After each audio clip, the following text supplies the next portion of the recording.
Gracias. Buenos días a todos, al grupo de Alicante, de Gea, al grupo de Zaragoza, los siempre jóvenes chavales del Colegio Monterragón. Para mí pues es un placer compartir esta mañana de fin de semana con todos vosotros.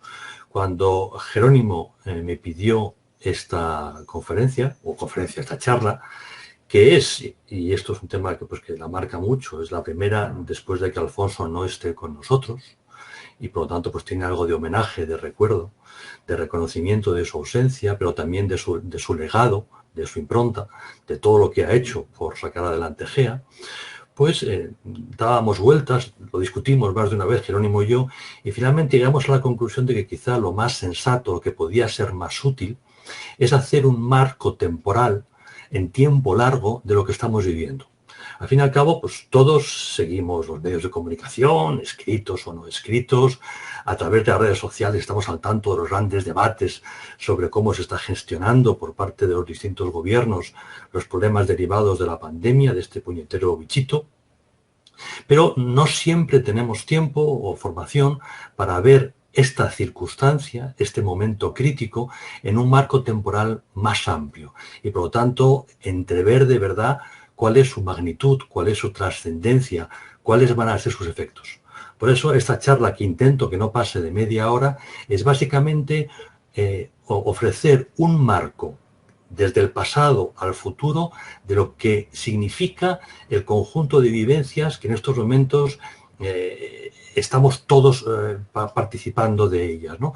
Cómo nos va a marcar y cómo dentro de un siglo van a ver más o menos este momento. Por otro lado, es una conferencia o una charla que continúa otras que previamente hemos tenido. Recordemos que hemos hablado del concepto de cambio de época, porque era fundamental desde hace 10 años entender que si la vida siempre es cambio, si las sociedades siempre están cambiando, hay momentos que el cambio es tan acelerado que provoca un cambio de época, es decir, provoca un cambio de normalidad, provoca un cambio de paradigmas de referencia. Para entenderlo, y siempre las mujeres lo hacen mucho mejor que nosotros, recurrir a la literatura clásica. Si cogemos una obra de Molière, nos encontramos con una sociedad que tiene unas claves. Si leemos una novela de Jane Austen o una película derivada de una novela de Jane Austen, vemos otra sociedad con otra normalidad, con otras características. Si leemos a Pérez Galdós o leemos a Dickens, encontramos otra. Si leemos a los más recientes, encontramos otra. Los novelistas nos hacen fotografías de un momento. Y cada sociedad tiene unas normas y considera que una cosa es normal y que otra cosa no es normal. Y eso va desde el largo de falda de las señoras, tema histórico de enorme interés, como qué es lo correcto, qué es lo incorrecto, qué es lo justo, qué no es lo justo. Bien, estamos viviendo un cambio de época desde antes de la pandemia. Los historiadores lo denominamos cuarta revolución industrial, porque los cambios de época desde el siglo XVIII están tan marcados por la ingeniería, por el efecto de la ingeniería en la vida cotidiana, que lo industrial es sencillamente el paradigma de referencia. Tercera revolución industrial fue la consecuencia de las dos guerras mundiales y que lleva a la informática, lleva a lo analógico, etcétera, etcétera. Cuarta revolución industrial tiene que ver con saltos exponenciales en el mundo cibernético y en el mundo de la biología, de la biotecnología.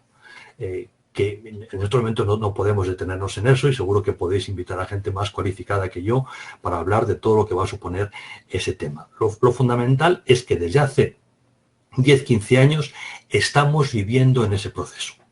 Cuando nos retiramos a descansar estas pasadas Navidades, teníamos ya muy claro que vivíamos en el proceso de la cuarta revolución industrial, que había cosas que estaban ya ahí. Estábamos hablando de la quinta generación de las autopistas de la información, el famoso 5G, que va a permitir mucho más tráfico de información. Estábamos hablando de la inteligencia artificial, miles de ordenadores pensando por sí solos, conectándose entre sí. Esa inteligencia artificial se aprovechaba del Internet de las cosas, miles de chismes conectados a Internet que están generando información sobre nosotros, sobre las ciudades, sobre mil cosas que correctamente procesado puede ayudarnos a vivir mucho mejor, a estar más sanos, a que el tráfico se desarrolle de otra manera. Al mismo tiempo, tenemos el famoso Big Data, millones de servidores cargados de información que nadie es capaz de exprimir correctamente. Bien, la inteligencia artificial será capaz de sacar información, de sacar análisis, de sacar conclusiones de todos esos datos y facilitarnos la vida.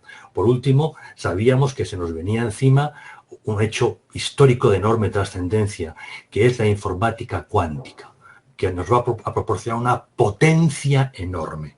Hoy sabemos que es muy fácil que los coches funcionen sin un conductor, pero lograr que el tráfico total del planeta funcione a través de ordenadores nos plantea dos problemas. Uno de potencia, que nos lo resolverá la ingeniería cuántica. Otro de autopista de la información, que ya veremos si nos lo soluciona la quinta generación o habrá que esperar a la sexta generación. Son muchos millones de coches enviando señales a satélites. Procesarlo todo eso es un reto. Bien, esa era nuestra preocupación antes de irnos a descansar en Navidad. E igualmente, en paralelo, todo lo relativo a lo bio. Había otro debate que estaba confundiéndonos, que es el debate sobre el término de la globalización. Se empezaba a hablar de la crisis de la globalización. Bien, aquí nos encontramos con dos problemas, o mejor dicho, con un problema con dos aspectos. Uno, que globalización es un término que nace en un contexto, básicamente el mundo de la ingeniería, y que posteriormente los politólogos lo van a utilizar de otra manera. Cuando una palabra tiene dos significados, tenemos garantizado un lío. Y en eso estamos en el lío de utilizar de manera distinta dos palabras. El sentido original es el propio, es el sensato, es el inteligente. Globalización quiere decir que gracias a enormes avances de la ingeniería hemos sido capaces de conectar todo el planeta. De otra manera, la historia del Homo sapiens tiene tres grandes fases. La primera fase es su desarrollo en el continente africano. La segunda fase es la fase de la dispersión. Como consecuencia de cambios climáticos en el continente africano, el sapiens sale de África a través de Oriente Medio y se reparte por todo el planeta. Al repartirse, se dispersa. Al dispersarse, desarrolla culturas propias, lenguas propias, teologías y religiones distintas, etcétera, etcétera. Siempre el sapiens está haciendo las mismas preguntas. ¿Qué sentido tiene mi puñetera vida? ¿Quién ha creado esto? ¿Por qué? ¿Para qué? Todas las culturas nacen de las respuestas fundamentales. Lo importante es que esa dispersión nos separa y aparecen las culturas distintas y las formas de ver distintas, distintas normalidades.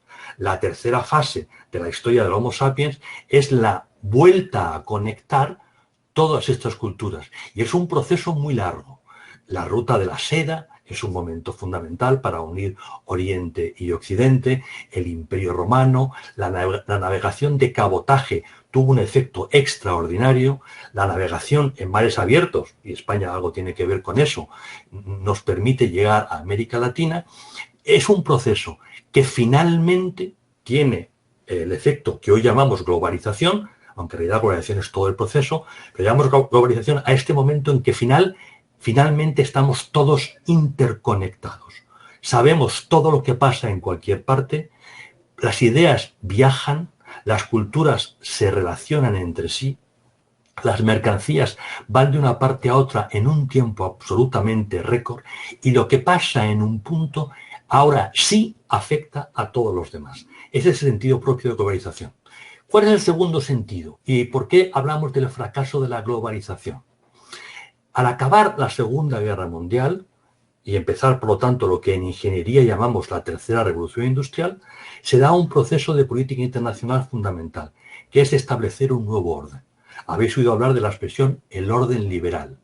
El orden liberal es el orden internacional que establecen las potencias anglosajonas, Estados Unidos y Reino Unido, al acabar la Guerra Mundial. Tiene una serie de hitos.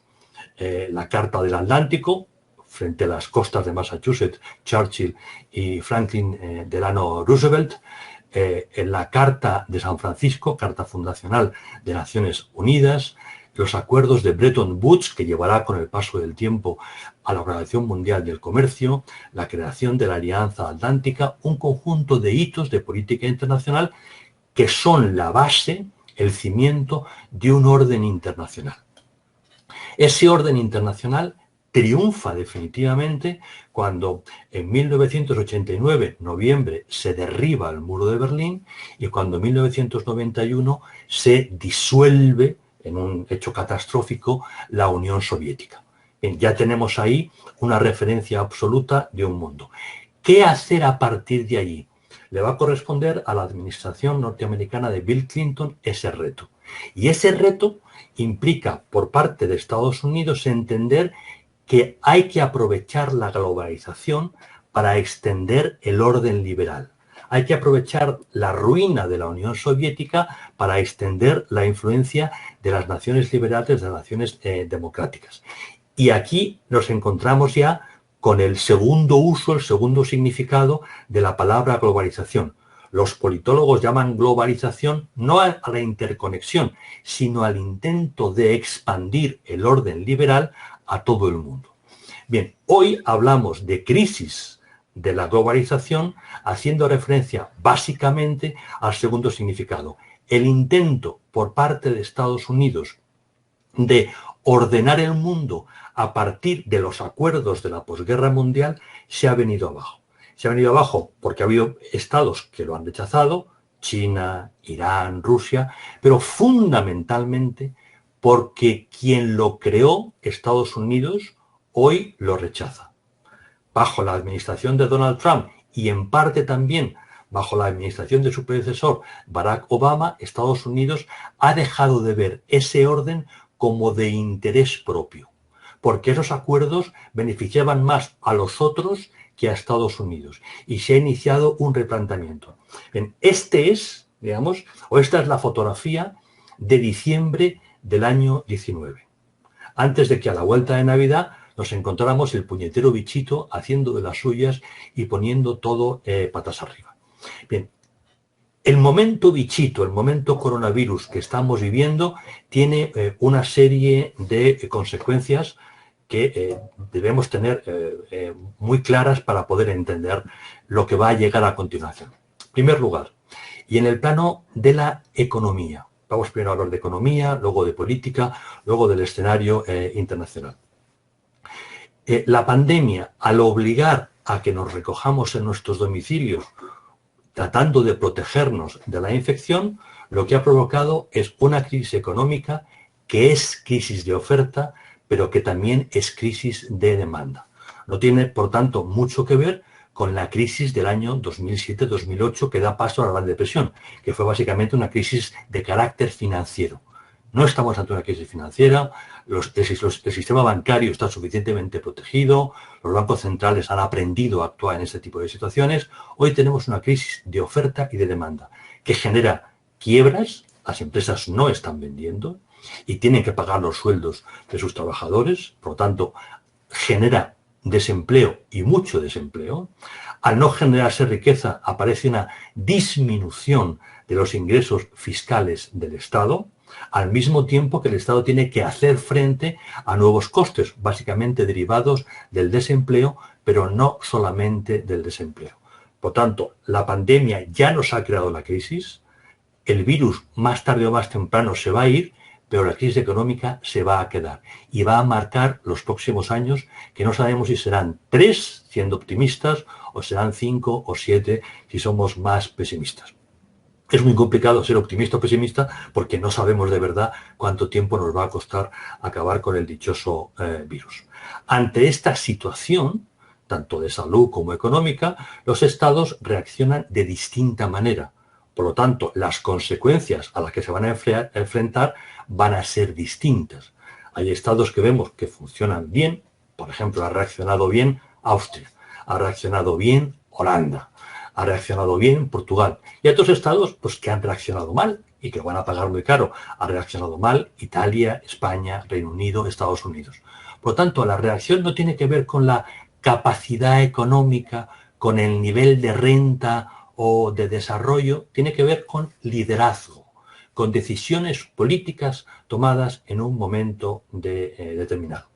Al mismo tiempo, ante esta crisis, no todos partimos de una situación igual. Hay países que llegan con las cuentas en orden. Holanda, Alemania.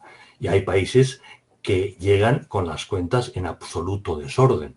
España, Italia y otros muchos. Por lo tanto, si llegas ya con las cuentas mal, pues tu margen de maniobra es distinta. Si tienes una deuda sobre el Producto Interior Bruto pues del 40 o del 60%, tienes un margen de maniobra. Si tienes una deuda sobre el Producto Interior Bruto del 100, del 130, del 160, pues tu margen de maniobra evidentemente es mucho más limitado. En nuestro caso, en el caso de los estados europeos, nos encontramos con que si bien todos conformamos conjuntamente la Unión, la situación de cada uno de los estados es francamente distinta. Eso en principio sería una anécdota, es un problema de cada cual, pero resulta que tenemos que aprobar en el Parlamento Europeo y a iniciativa de la Comisión acuerdos fundamentales para afrontar la recuperación económica. Pero cuando los estados viven situaciones distintas, la posibilidad de llegar a acuerdos es francamente diferente. Lo que interesa a uno no tiene por qué interesar a otro. La legítima defensa de los intereses nacionales lleva en este caso a mayor tensión en el marco diplomático en la ciudad de Bruselas. Por lo tanto, no ha sido fácil llegar a los acuerdos a los que se ha llegado hasta ahora. Quedan acuerdos importantes, pero que solucionan lo inmediato, los acuerdos fundamentales para afrontar los próximos años, que inevitablemente tiene que ver con afrontar la economía verde, con afrontar los retos de la cuarta revolución industrial, no pueden ser fáciles. La Unión Europea se enfrenta a tensiones muy, muy, muy serias. Y esas tensiones, en el fondo, es la proyección de las tensiones de cada gobierno dentro de la Unión, que también podríamos hablar de que son las mismas de otros países que no son parte de la Unión. Es decir, cómo llega un equilibrio entre el servicio de la deuda, el aumento de los gastos derivados del desempleo a costa del Estado y el bajo crecimiento demográfico que más o menos nos afecta a todos en el ámbito occidental, aunque muchos más a unos que a otros. El problema en Alemania, en Rusia o en España es mucho mayor que el problema en Francia o en Estados Unidos, donde todavía nacen más niños. Y por lo tanto, el relevo es más fácil. Esta es la fotografía de la situación económica hoy en el planeta, consecuencia de la pandemia. Luego veremos qué nos espera a la vuelta de la esquina. En el ámbito político, si ya llegábamos con una cierta crisis de confianza de la sociedad en relación a sus políticos por lo que había ocurrido durante la Gran Depresión, muchos ciudadanos consideran que los políticos no estuvieron a la altura de las circunstancias, no hicieron bien su trabajo, pues evidentemente ahora el debate se incrementa, la desconfianza en general crece y por lo tanto el sistema de partidos y la autoridad de la clase política no pasa ni mucho menos por sus mejores momentos. Y lo que nos espera en los próximos años no hace presagiar tampoco un momento de gran tranquilidad. Esto dicho con carácter general. Lo que acabo de decir no me vale si hablo de Alemania. En Alemania la gente confía en sus políticos. No me vale si hablo de Holanda. En Holanda la gente confía en sus políticos. O no me vale si hablo sobre Austria, que es lo mismo. Pero digamos, si hacemos una visión un poquito más amplia, vemos que la mayor parte de los países sí está sufriendo evidentemente esta crisis. En lo internacional, ¿cómo está afectando la pandemia? Hechos que tenemos que tener muy, muy en cuenta. Por primera vez, Estados Unidos, el líder de Occidente, el líder del mundo, ha dicho que no quiere liderar nada, que no se responsabiliza de nadie, que no propone estrategias conjuntas, que se concentra en sí mismo. Eso sí, se concentra haciendo tamaños disparates, que la pandemia va a tener efectos mucho más duros en Estados Unidos que en otras partes. Pero a nosotros lo que nos interesa es que, estando como estamos acostumbrados a que ante los grandes problemas el presidente de Estados Unidos se dirija al mundo, no solo a sus ciudadanos, proponiendo ideas y asumiendo que como imperio de referencia, como el Felipe II de nuestros días, tiene la obligación moral de liderar, eso no ha ocurrido.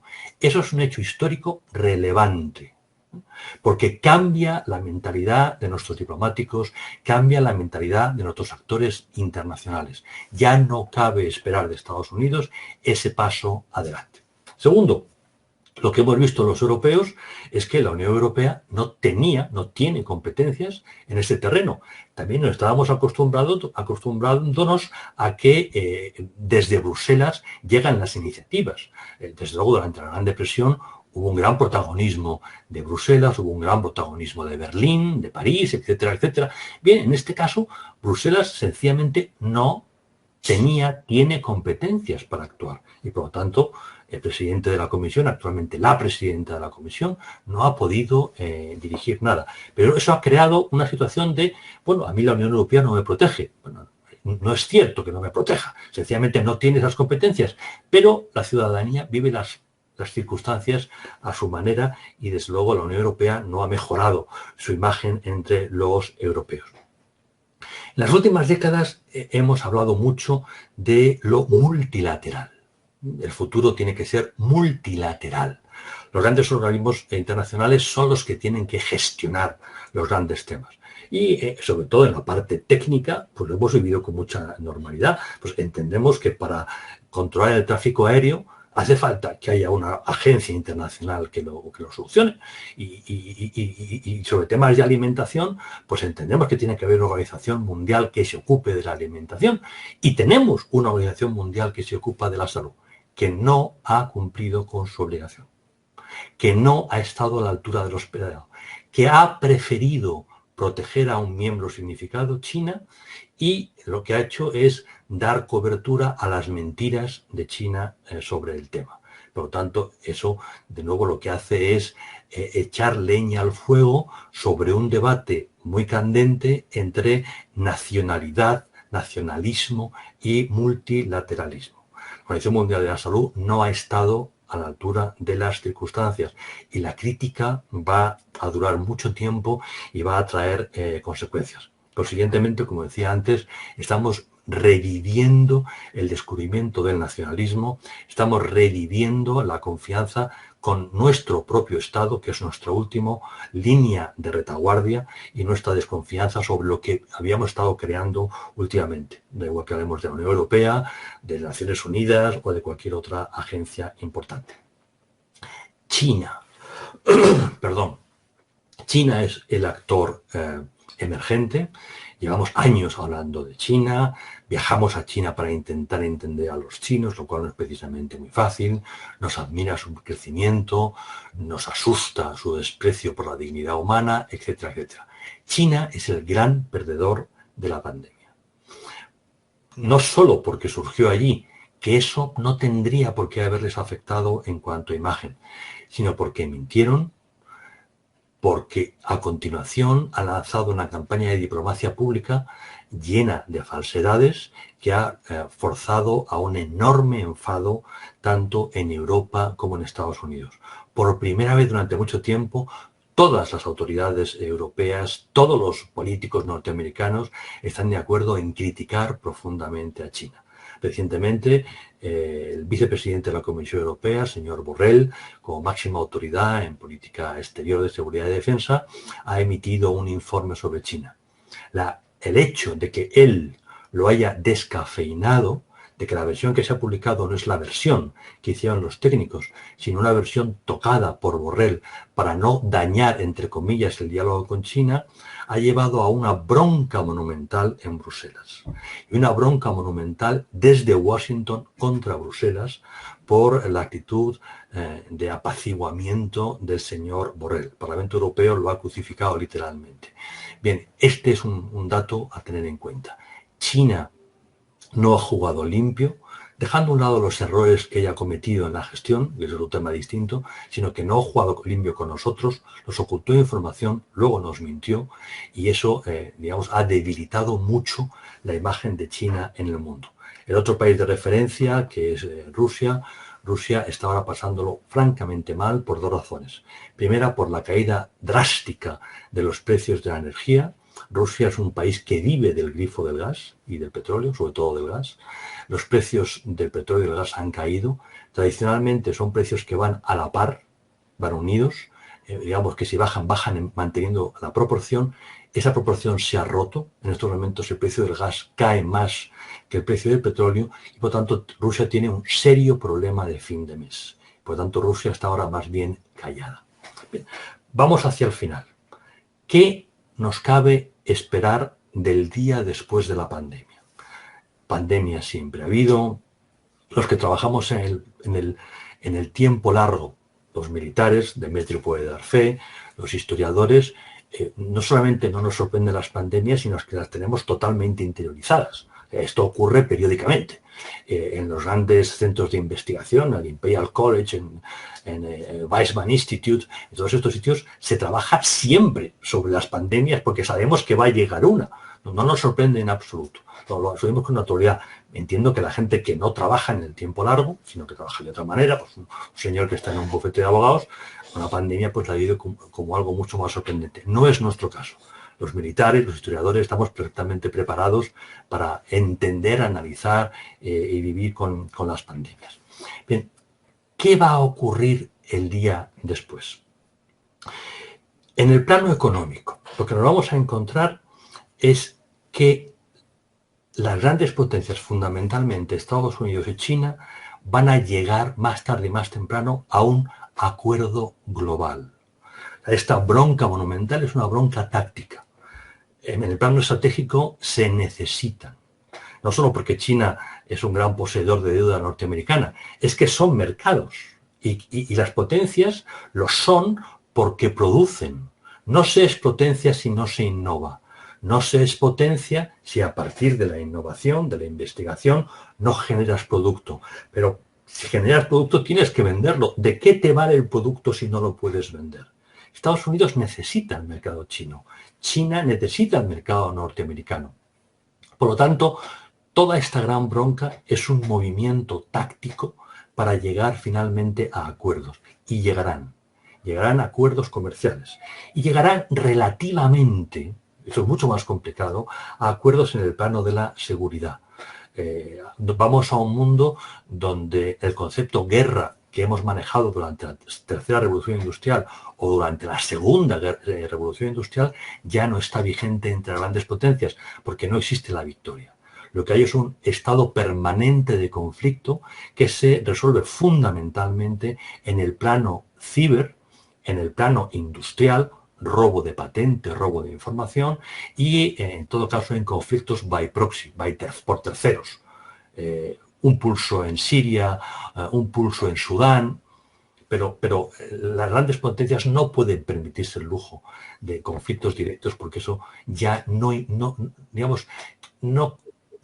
puede generar ningún tipo de victoria. Uno solo pierde en un conflicto directo. Segunda idea que tenemos que tener claro.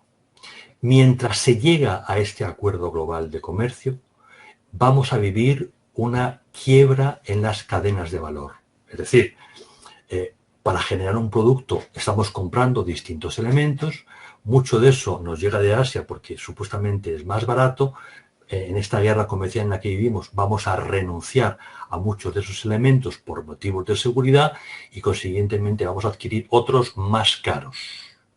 Este cambio en las cadenas de valor va a ir contra el interés del consumidor, del ciudadano, pero va a ser la forma de adaptarse a un nuevo entorno. La globalización técnica, la globalización en el sentido primero, va a sufrir durante un tiempo un colapso hasta que se lleguen a los nuevos acuerdos. Segundo tema fundamental, aumento general de la deuda pública. Todos los países en mayor o menor medida han salido de la Gran Depresión con una mucho mayor deuda pública de la que tenían antes. Si comparamos la deuda pública de un país el año 2007 o 2006 con la que tenían en diciembre pasado, pues veremos que aumentó mucho. Fue, digamos, el instrumento previsible, normal, casi diríamos sensato, para hacer frente a la crisis financiera que provocó la Gran Depresión. Todos éramos conscientes de que superada la Gran Depresión, era el momento de ir reconduciendo esa situación. Había que ajustar los déficits, había que ir reduciendo paulatinamente la deuda. Los países sensatos así lo hicieron. Los países insensatos no redujeron deuda o la aumentaron. El hecho es que ahora, inevitablemente, los estados van a generar más deuda, porque se enfrentan con un problema muy, muy grave de desempleo. O sea, no nos extrañe que en el año, estamos en el año 2020, pues en el año 2022 tengamos, por ejemplo, un 30% de paro en España. No es una cosa que sería de extrañar, pero es algo dramático y es algo que pondría muy, muy a prueba la capacidad financiera del Estado. Por lo tanto, esa situación inevitablemente va a llevar en todas partes, en unas más que en otras, a una crisis fiscal, a una crisis de ingresos del Estado. Las crisis fiscales se pueden afrontar, uno, reduciendo gastos, dos, aumentando ingresos o reduciendo gastos y aumentando ingresos. En el caso de España, con el actual gobierno, no parece que la contención del gasto sea precisamente lo que más les preocupa, por lo tanto, prepárense para un aumento drástico de los ingresos fiscales, es decir, a un aumento drástico de los impuestos.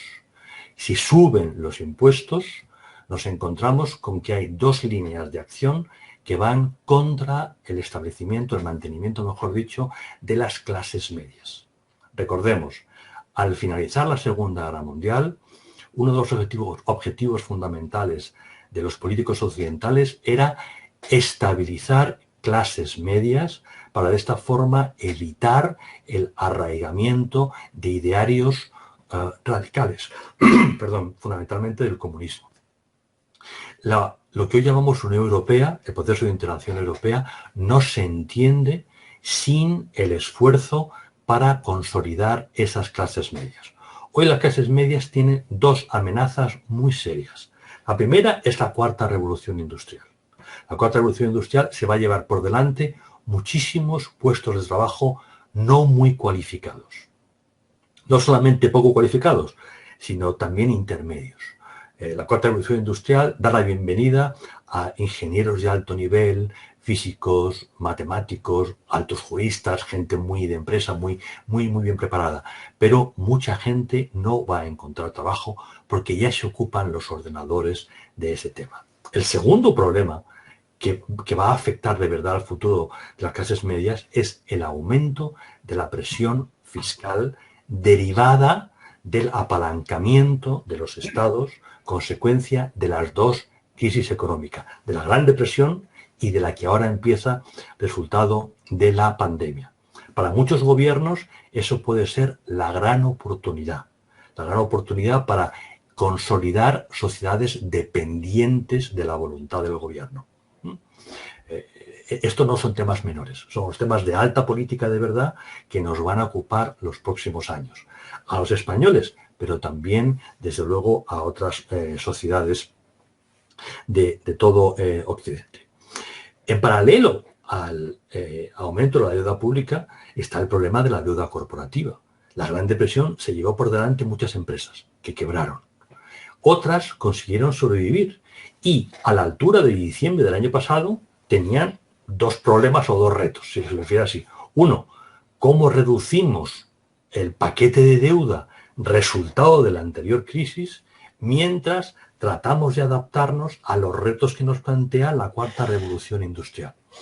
Bien, esas empresas que tenían las ideas claras, que habían hecho una lectura inteligente del momento en el que estaban, que sabían que solo hay un mercado y ese mercado es global y estaban trabajando en el mercado global, estaban adaptándose, ahora se van a encontrar con otro cúmulo de deuda que en muchos casos sencillamente no van a poder soportar. Vamos a vivir la experiencia de nuevo de un tsunami de quiebras de empresas características de la tercera revolución industrial. Situación que tiene de positivo que es una ventana de oportunidad para el surgimiento de nuevas empresas diseñadas ya desde un nuevo contexto industrial y empresarial. Por lo tanto, esta crisis lo que va a hacer es acelerar el proceso de transformación. Esa aceleración, desde el punto de vista, digamos, de los gráficos, de los números, puede ser positiva. Desde el punto de vista social y política, es muy problemática, es muy triste. Para muchas familias va a ser muy duro, y para lograr mantener la convivencia entre los ciudadanos, todo un reto político, un reto francamente serio. Y este es el segundo elemento al que quería referirme sobre el futuro inmediato.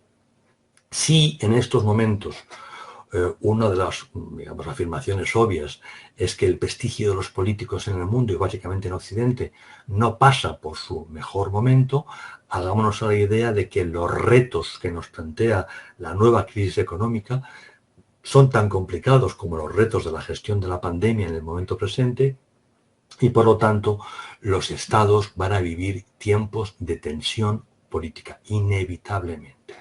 Y esa tensión política en el interior de las naciones se extrapola inevitablemente hacia el orden internacional. Dos ideas básicas que no podemos perder de vista. Uno, va a surgir un nuevo orden. Ese orden no sabemos si será liberal o no será liberal. Lo que sí sabemos es que no será occidental. Sí, durante siglos, básicamente desde el siglo XIV hasta la Gran Depresión, Occidente ha sido el motor del mundo, porque ha tenido ideas claras, porque ha desarrollado la mejor ingeniería, porque es aquí donde se hacía investigación, era aquí donde Newton descubrió el principio de la gravitación universal, o fue aquí donde Einstein nos enseñó la teoría de la relatividad, o donde Max Planck y compañía desarrollaron la física cuántica. Bien, sencillamente el mundo ya no está girando en torno al Mediterráneo o al Atlántico. El mundo que surge, que es un mundo posoccidental, tendrá claramente su enclave, su pilar en el ámbito del Pacífico. Como conclusión, y ya acabo, en perspectiva, la Gran Depresión, la pandemia y la nueva crisis formará un bloque con tres fases, que será la gran crisis que pone final a la tercera revolución industrial, al mundo del orden liberal, y da paso a una nueva época, la cuarta revolución industrial, con nuevas claves en política interior y con un nuevo sistema internacional funcionando. Es un periodo de tiempo largo que se va a llevar por delante a todos los que no han dado la talla en este tiempo. El darwinismo social es una referencia inevitable en estos momentos. Entre la cigarra y la hormiga está muy claro quién se va a morir de frío y quién va a aguantar. Quien dio la espalda a las leyes básicas de la economía, que son de puro sentido común, sencillamente va a salir muy mal de este periodo. Quien no tiene las cuentas en orden, quien no ha apostado por la educación, quien no ha apostado por la innovación, tendrá un mal final y no tendrá muchas oportunidades en el mundo al que vamos. Quien, por el contrario, ha seguido por sentido común el cuidado de la educación de los jóvenes y de los niños, tener las cuentas en orden y apostar por la innovación, apostar por la investigación, apostar por la generación de patentes, apostar por adaptarse a un mundo crecientemente cibernético, ese tendrá evidentemente opciones de futuro. Y dicho esto, pues yo creo que ya he hablado demasiado. Espero haber podido ayudar un poquito para entender el marco general en el que nos encontramos, y si alguien quiere hacer alguna pregunta, un comentario o insultarme dentro de un orden, pues lo entenderé perfectamente. Muy bien. Muchísimas gracias. Como siempre, Florentino, es un placer escucharte. Lamento que por las circunstancias el aplauso general que se estará produciendo en todas las viviendas no te llegue a ti, aparte de que el severo Alberto supongo que ha cortado el micrófono a todos para ordenar un poquito esta situación. Ha sido un análisis, como siempre, por tu parte, espléndido, magnífico, y ahora mismo pues voy a proceder de acuerdo con el orden que habíamos establecido, como moderador que soy, que por cierto, no sé por qué Jerónimo, yo no le he hecho nunca nada malo, por qué me designa a mí para hacer este trabajo sucio, pero bueno, vamos a ello. En primer lugar, quiero felicitarte también por tu superación de la enfermedad del virus, Gracias. Coronavirus. Sé que lo has pasado muy mal. Afortunadamente no tuviste que salir de casa, pero la apariencia es extraordinaria. Estás más joven y más delgado, o sea que ya quisiéramos suscribir alguno. También te felicito por tu hijo Daniel. A tu hijo Daniel tuvimos la oportunidad de conocerlo y de disfrutarlo en una de las sesiones de GEA, y a todos nos encantó que a pesar de su juventud fuera tan brillante como debe serlo su madre, por ejemplo. Y sé que ahora ha obtenido un puesto de diplomático junior respaldando al director político del Ministerio de Asuntos Exteriores. Es decir, que tienes el futuro prácticamente asegurado a pesar del futuro que nos has pintado. Otra cosa que vamos a echar de menos hoy va a ser la paella posterior a tu intervención. No lo sabes bien. Especialmente porque nunca fallaba. De hecho, yo llegué a sospechar que te llamábamos tan a menudo, no tanto por tus brillantes intervenciones, que lo son, sino por la paella posterior en la que además completabas con una charla de sobremesa. Bueno, en principio veo que no aparece en el chat, como habíamos quedado, no aparece todavía ningún tipo de aviso de que quiera intervenir alguien. A mí me gustaría recordar que si se sitúan en el chat, los que quieran intervenir, basta que pongan su nombre y pido la palabra para yo dársela. Mientras tanto, mientras se produce esto, yo, Florentino, por llenar este gap de tiempo que puede tardar en producirse la primera pregunta, yo sí que me gustaría que me aclararas un poquito un concepto que no me ha quedado muy claro. Tú has dicho que muchísimas empresas no van a estar a la altura del reto que nos viene después de lo que está pasando y que van a emerger unas nuevas que sí que lo van a estar. Yo quisiera ver cómo se va a producir esa transformación. ¿Por qué no cabe la posibilidad de que las empresas más avanzadas tecnológicamente en la actualidad no van a ser capaces de dar este salto cualitativo para adaptarse a los nuevos tiempos? ¿Crees que deberán de ser otras absolutamente novedosas que dejarán detrás a las actuales? ¿Va a ser tan grave, tan fulminante la limpieza del panorama industrial presente? Esto no es un problema de todo o nada. Tú eres un hombre de banca y tú has vivido la evolución de la banca en España, de aquella banca llena de agencias, llena de bancarios que se conocían las empresas por dentro como nadie. O sea, los viejos interventores sabían de este país casi tanto como los médicos. O sea, lo conocían todo. Bien, las agencias no paran de cerrarse. De aquellos 6-7 bancos de antaño, hoy tenemos 3. Y esos 3 grandes bancos están viviendo hoy una transición hacia convertirse en empresas tecnológicas absolutamente extraordinarias. Por poner un ejemplo, el anterior presidente del BBVA y el actual presidente del BBVA son ingenieros. O sea, ni vienen de las facultades de Derecho, ni vienen de las facultades de Administración y Dirección de Empresas. Y no es casualidad. O sea, el anterior presidente venía originalmente de una tecnológica, de una de las grandes empresas de informática. Luego pasó a ser agente de cambio bolsa y demás, pero él venía de allí. Bien, el hecho de que, digamos, consultores de la ingeniería estén hoy al frente de la banca, quiere decir que la banca sabe muy bien cuál es su futuro. ¿Cuál es el miedo que tiene hoy un banquero? El miedo se llama Google y se llama Amazon. A Amazon le da igual vender un teclado de ordenador que una planta, que un crédito, porque el dinero es mercancía. También es medio de pago, pero es mercancía. Y Amazon y Google están comprando fichas bancarias. De la misma manera que el Corte Inglés está comprando fichas universitarias. O Planeta está comprando universidades en el mundo. Es decir, que si antes teníamos muy claro que uno se dedicaba a aquello de lo que sabe, y entonces, por ejemplo, la prensa estaba en manos de empresas que sabían lo que era un periódico, pues el Heraldo de Aragón, ¿no? una familia, un negocio, un compromiso con la sociedad zaragozana, papá. Eso ya se ha acabado.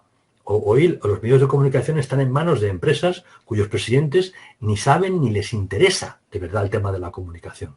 Pues en estos momentos la banca, y seguimos con ese ejemplo, sabe que su reto son las plataformas. Quien tiene la plataforma, quien tiene la conexión con la gente, puede colocar la mercancía. Entonces están tratando a toda velocidad de convertirse en tecnológicas. Y así lo dicen en sus reuniones internas. No somos un banco, somos una tecnológica.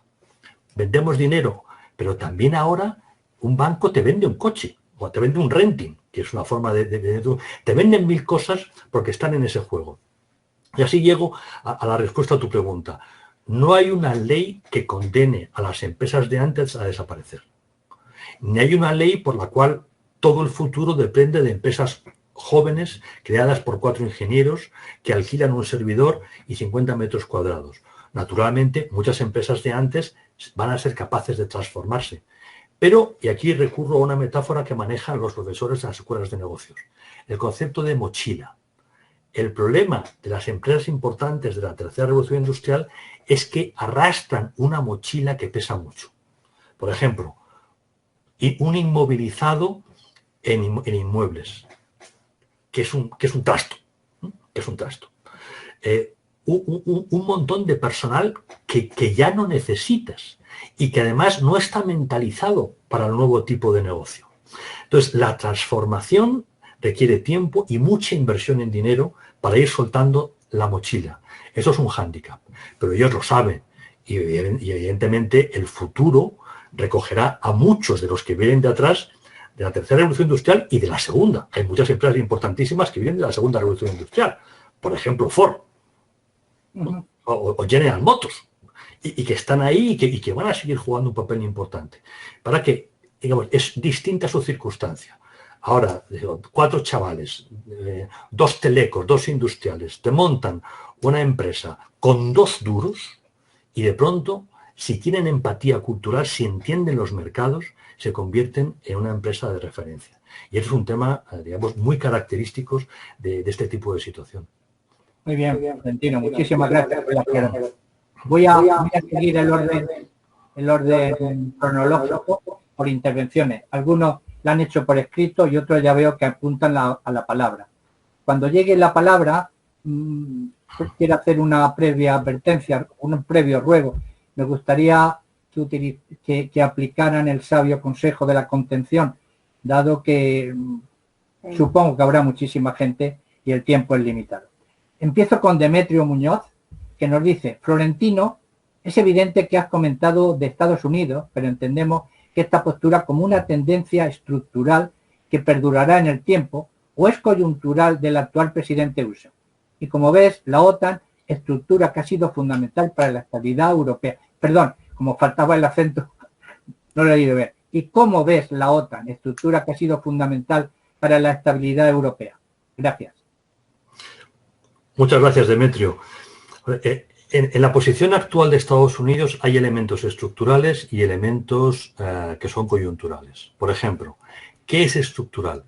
La crítica a China. Da exactamente igual que hablemos con un republicano o con un demócrata, con un seguidor de Trump o alguien que odia a Trump a muerte.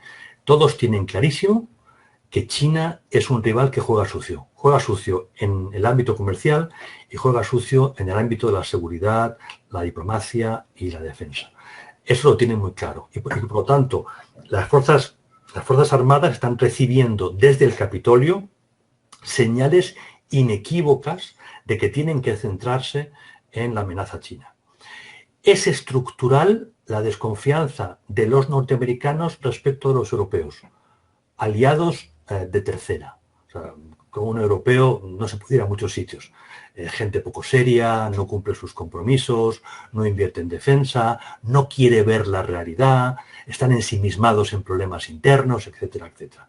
Eso es estructural. ¿Qué es coyuntural? El aislamiento. O, por ejemplo, el nivel de aislamiento. O sea, en estos momentos nadie en Estados Unidos está diciendo tenemos que liderar el mundo. Pero sí hay un debate muy fuerte sobre el papel de la diplomacia norteamericana en el mundo. Ahí sí que hay un debate muy fuerte. Y los demócratas creen que Estados Unidos tiene que ser un país mucho más activo diplomáticamente que la posición actualmente de Trump. No me atrevo a decir republicanos porque ya nadie sabe qué es el Partido Republicano. O sea, Trump era profundamente antirrepublicano, pero ganó las primarias republicanas. Por tanto, el Partido Republicano que nace de Ronald Reagan en su última refundación, en estos momentos está disperso. No me extrañaría que renaciera después de que Trump pierda las elecciones, posiblemente las próximas se las va a perder, por lo mal que está gestionando la pandemia, no por otras razones. Pero hoy por hoy el Partido Republicano francamente no existe. Por lo tanto, si gana las elecciones Biden, sí vamos a ver una nueva política exterior norteamericana, mucho más dinámica, que cree mucho más en lo multilateral y que cree mucho más en los acuerdos de carácter bilateral.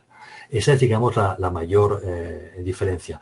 En temas de Fuerzas Armadas, el debate se les va a los políticos de la mano porque el efecto de la Cuarta Revolución sobre la defensa es tan drástico, es tan radical, que en los propios generales, o sea, tenemos un problema con la edad. O sea, si tienes más de 35 años, empiezas a tener dificultad para entender lo que es el traslado de la tecnología a la defensa. La defensa siempre es vanguardia tecnológica, por principio, y Demetrio lo sabe mejor que nadie. En estos momentos no todos somos capaces de entender lo que la tecnología nos permite hacer ya, y mucho menos lo que la tecnología nos va a permitir hacer dentro de 10 años. Cuando mucho de lo que ahora es ciencia ficción se convierta en realidad. Por lo tanto, la política de compras, el diseño de la fuerza norteamericana, hoy es un debate muy complicado, donde más que partes lo que hay es mucha gente perpleja sobre lo que tiene que hacer. Hay un dato muy interesante, por ejemplo, que es, y a quien le interesa la defensa lo recomiendo, leer las últimas intervenciones del jefe de los marines. En estos momentos, el jefe de los marines lo que ha dicho es que toda la estructura de los marines es anacrónica, no sirve para nada, básicamente porque la posibilidad de acercarse a una playa de un enemigo hoy está perdida. O sea, la defensa del otro sobre las aguas territoriales ya es tan intensa que no se puede acercar, lo cual lleva a una revisión en profundidad de todo este tema. Bien, iremos viendo, pero más que, digamos, partidos o visiones sobre la defensa, lo que hay es perplejidad generalizada entre militares, entre políticos, sobre cómo diseñar las Fuerzas Armadas de futuro. La OTAN. Yo aquí distingo dos conceptos. Uno, el concepto político, Alianza Atlántica, resultado del Tratado de Washington de 1942, y luego el instrumento. La alianza crea un instrumento que es una organización para el Tratado del Atlántico Norte. Son dos cosas distintas. La OTAN está, como siempre, en plena forma. Es un instrumento extraordinario, con gente muy capaz y donde básicamente se estandarizan, se ponen de acuerdo estados distintos para poder actuar. Por lo tanto, la salud de la OTAN, de la O, es perfecta.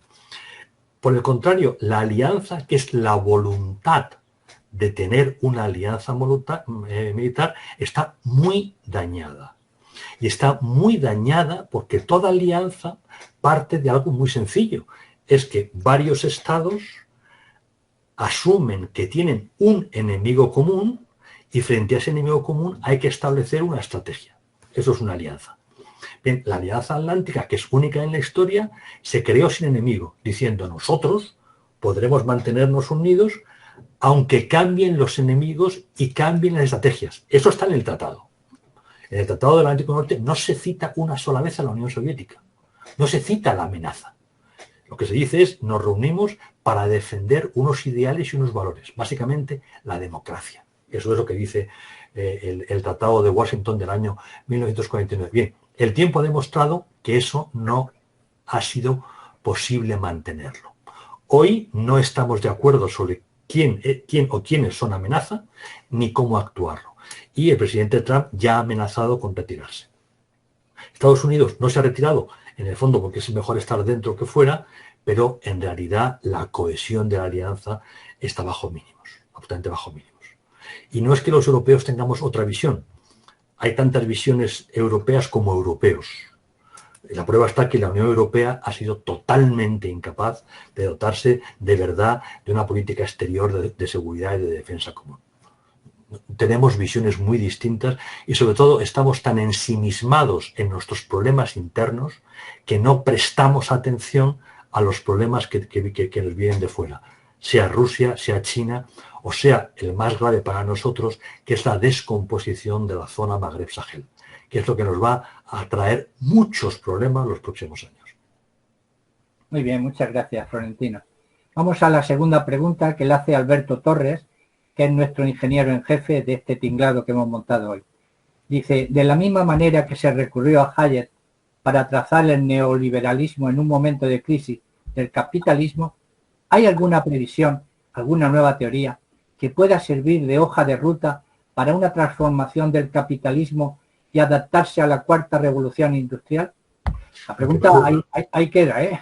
Solo. En primer lugar, filosófico-política. Y agradecer a Alberto que esta conexión es perfecta y se debe a él y por lo tanto estamos todos en deuda con Alberto. Alberto, gracias por tan buen trabajo.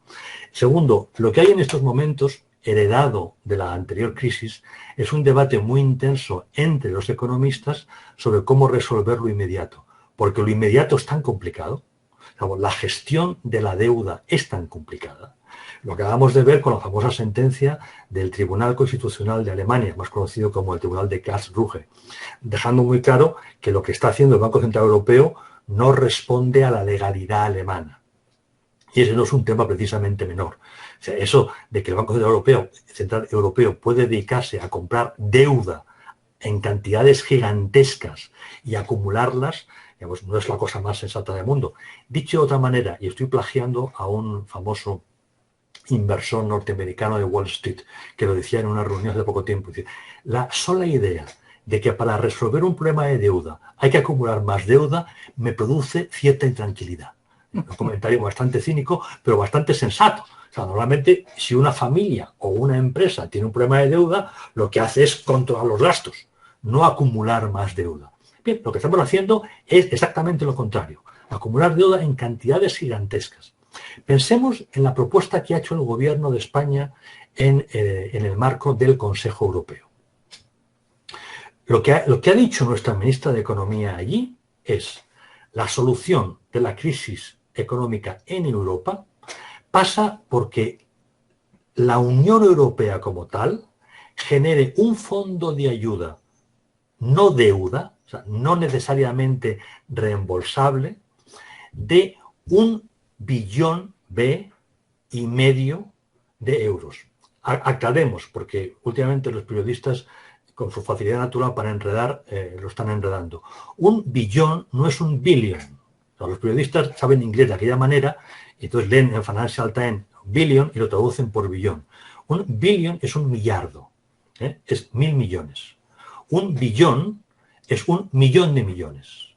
Lo que ha pedido nuestra ministra de Economía en Bruselas es que se genere un paquete, un fondo de 1,5 millón de millones de euros para entregarlos a los países necesitados. Bien, esto nos da una idea de la magnitud del problema y del problema fiscal de algunos estados y también la magnitud del problema de las autoridades internacionales para poder gestionar el problema, la circunstancia que estamos viviendo. Por tanto, los economistas están hoy más en lo inmediato.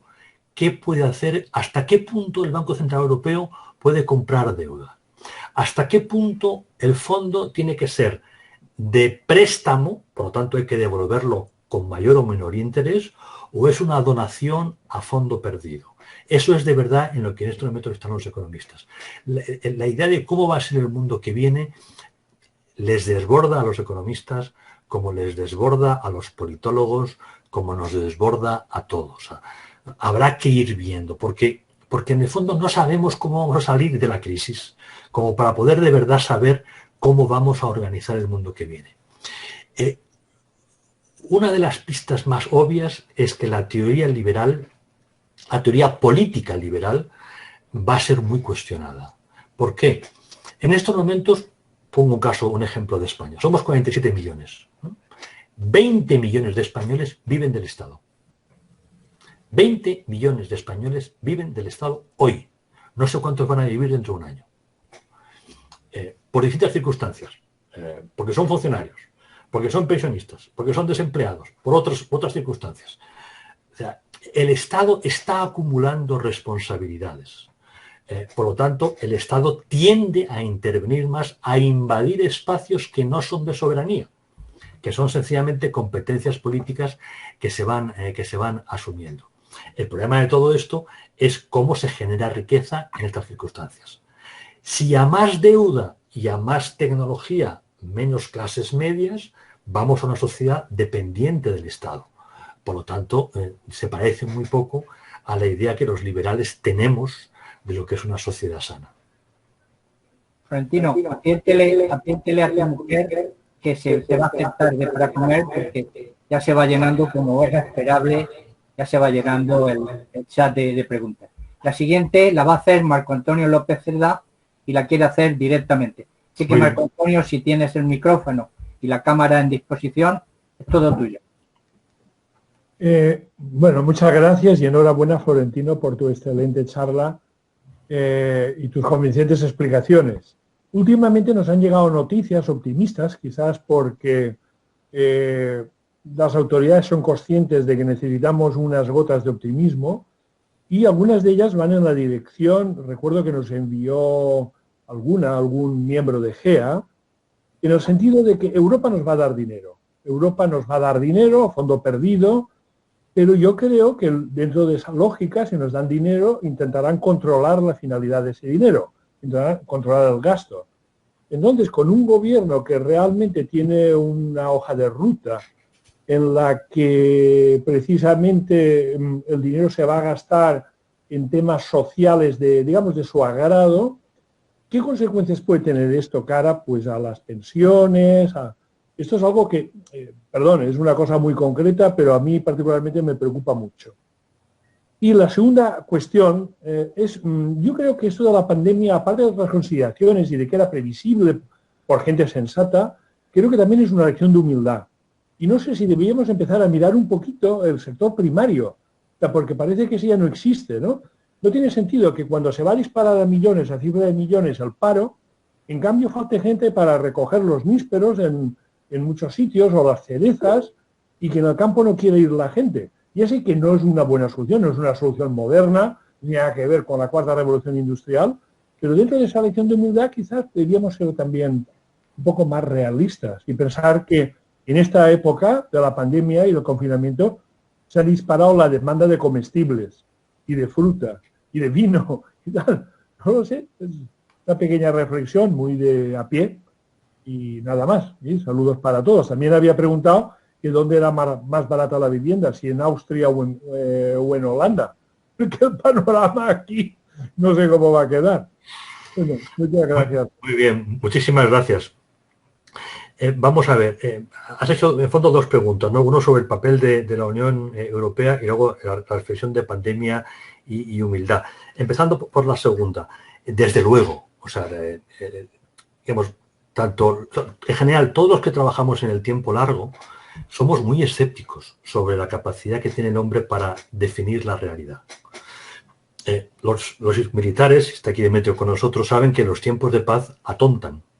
Y uno se olvida de que tiene que proteger determinadas cosas e invertir en seguridad y defensa para luego no tener sustos. Hemos llegado al convencimiento de los europeos de que la paz es un derecho, cuando la paz es un logro de la inteligencia y de la voluntad, a base de la disuasión, a base de invertir como hay que invertir, para convencer al otro de que no es una buena idea tocarnos las narices. Con la política pasa lo mismo. O sea, los tiempos de prosperidad atontan. La gente cree que tener un buen trabajo, tener un piso, todo eso es un derecho. Eso no es un derecho, es un logro. Y de nuevo es un logro de la inteligencia y de la voluntad. Si uno hace una carrera como Dios manda, si uno con humildad entra en el sector por el que ha apostado, primero para aprender. Y cuando ya uno va aprendiendo, va luchando para tener un mejor puesto de trabajo, pues esa persona, digamos, está en la realidad. Pero muchos españoles, muchos ciudadanos del mundo, en los años de prosperidad, han llegado a la conclusión de que no hacía falta ni acabar el bachillerato. Uno de los problemas que tenemos con el paro en Andalucía es ese. Es que la gente piensa que entre la ayuda que me da el gobierno andaluz, la ayuda que me da el gobierno de la nación, un poquito de la construcción viviendo todos juntos, tiramos para adelante. Claro, esto es suicida, pero hemos creado esas culturas.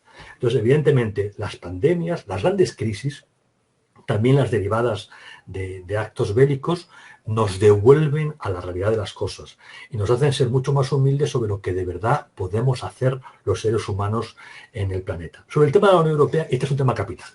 Y este es un tema que tenemos que tener muy, muy claro. Vamos a ver. La Unión Europea, como toda entidad, tiene como primer objetivo sobrevivir. Esto a alguien le puede parecer un poco raro, pero es tan sencillo como eso. O sea, hemos hecho una apuesta, nos hemos involucrado muy seriamente, hemos hecho cesiones de ejercicio de soberanía, muy relevantes, pues tenemos que mantenerlo. Vimos durante la anterior crisis cómo nos costó, pero cómo reinventamos el Banco Central Europeo a base de violar la ley. El Banco Central Europeo salvó a los bancos violando la ley, su propia ley, la de Constitución. Pero lo hizo. En época de crisis ya sabemos que la ley es un referente un poquito más lejano de lo que es habitualmente. Y en estos momentos, holandeses, alemanes, españoles e italianos, tenemos muy claro de que tenemos que salvar la Unión Europea. Ahora, otra cosa es cómo. Uno puede pensar, no, lo mejor que pueden hacer los alemanes, y lo dicen muchos alemanes que hablan más que piensan, es dividir la Unión Europea en dos y echar a los PIGS, a los del sur, ¿no? Bien, perfecto. Y a continuación, ¿dónde vendes una nevera Siemens? ¿Dónde vendes un coche Volkswagen? Los holandeses tienen Philips. ¿Dónde va a vender Philips? Para ellos la Unión Europea es el gran mercado. Este es el gran debate británico. ¿Por qué te vas de un mercado? Nunca te vayas de un mercado. En todo caso, negocia tu situación, pero no te vayas porque tienes un montón de clientes potenciales. Entonces, ¿en qué están pensando para salvar el tema? Bien, ellos tienen muy claro que dar dinero a un gobierno como el español o el italiano, que son gobiernos básicamente irresponsables en el plano económico, es tirar el dinero. Es decir, te quedas sin dinero y además no se resuelve el problema. Por lo tanto, van a condicionar las ayudas. Las ayudas ya vemos que van a llegar de distinta manera. Ya se han aprobado unas. El Banco Central Europeo nos compra deuda. ¿Eso qué quiere decir? Quiere decir que si España emite deuda, o Italia emite deuda, el precio de la deuda, el interés, va a ser conllevable. Porque hay una garantía última que es el Banco Central Europeo. Por lo tanto, podremos endeudarnos a un precio saludable. Eso quiere decir que podemos seguir manteniendo las cuentas en pie. Ya es importante. O sea, que no hay que pedir el rescate inmediatamente porque podemos seguir emitiendo deuda. Punto 1. Punto 2. La Unión Europea va a generar fondos especiales para empresas en apuros. Ya lo ha hecho y lo irá desarrollando. Líneas de crédito para permitir que las empresas que se están ahogando puedan tirar para adelante. El problema fundamental, el crítico, son los estados, son las instituciones fiscales. Bien, nos van a dar dinero en montos distintos, pero con garantías. Y esas garantías fundamentalmente va a ser, uno, que en unos casos el dinero habrá que devolverlo con un cierto interés generoso, pero otro, en cumplir unas coordenadas. Y aquí está la clave. Evidentemente hay que acabar con los déficits y hay que ir reduciendo paulatinamente la deuda. Pero la deuda, como decía antes, y el déficit se puede atacar desde el gasto o desde el ingreso. Lo que van a hacer los del sur es atacarlo desde el ingreso. Es decir, aumentando drásticamente los ingresos, los ingresos fiscales, es decir, los impuestos. Por lo tanto, las clases medias lo van a pasar muy mal, el consumo lo va a pasar mal, salvo que se genere un consumo perverso, que es el consumo derivado de la renuncia al ahorro. Si no me vale la pena ahorrar porque me crujen por todos lados y vivo al día, genero un consumo básico que mantiene, por ejemplo, los hoteles de Carlos Briceño o los bares de aquí o de allá. Hay un movimiento, pero estamos quitando a la banca el pasivo básico por el cual puede dar créditos y del cual se beneficia la industria. Ese es un tema absolutamente delicado.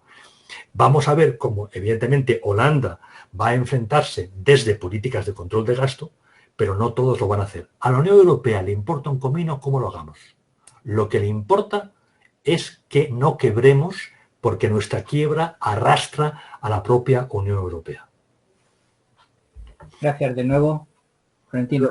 La siguiente intervención es de mi inteligente y, sin embargo, amigo Juan Antonio Irala, famoso hacendista nacional. Dice así: enhorabuena, Florentino, por tu magnífica disertación. Una cuestión que me preocupa. ¿Las consecuencias descritas en tu intervención determinan un terreno abonado para los populismos y, en especial, en España? Sí y no. Por ejemplo, de la anterior crisis, una consecuencia básica en España fue el deterioro del sistema de partidos políticos. Nosotros hayamos vivido un sistema, un juego a dos partidos nacionales que se complementaba con pequeños partidos regionales que utilizaban sus votos como chantaje para lograr competencias y privilegios. Bien, la crisis generó la aparición en un lado de Vox y en otro lado de Podemos. Y ambos partidos se especializan en gestionar sentimientos. La clave básica, digamos, para entender lo que de manera genérica llamamos populismo, que es un término poco agradable de usar por nosotros porque es difícil de definir. Pero básicamente es cuando trabajas más los sentimientos que la razón. Y por lo tanto gestionas miedos, gestionas ansiedades, gestionas deseos, en vez de hablar de manera razonable a la gente y plantearle cómo reducimos la deuda, por poner un ejemplo. Bueno, no vamos a hablar de temas complicados como temas fiscales, y lo que hablamos es de sentimientos, de ansiedades, de miedos, de ilusiones, etcétera, etcétera. Sin embargo, durante la pandemia, los sondeos realizados en España y también en otros países, por ejemplo Alemania, lo que han hecho es reforzar a los partidos tradicionales. ¿Por qué? Porque se ha visto que esos partidos tienen mejores gestores que los partidos nuevos.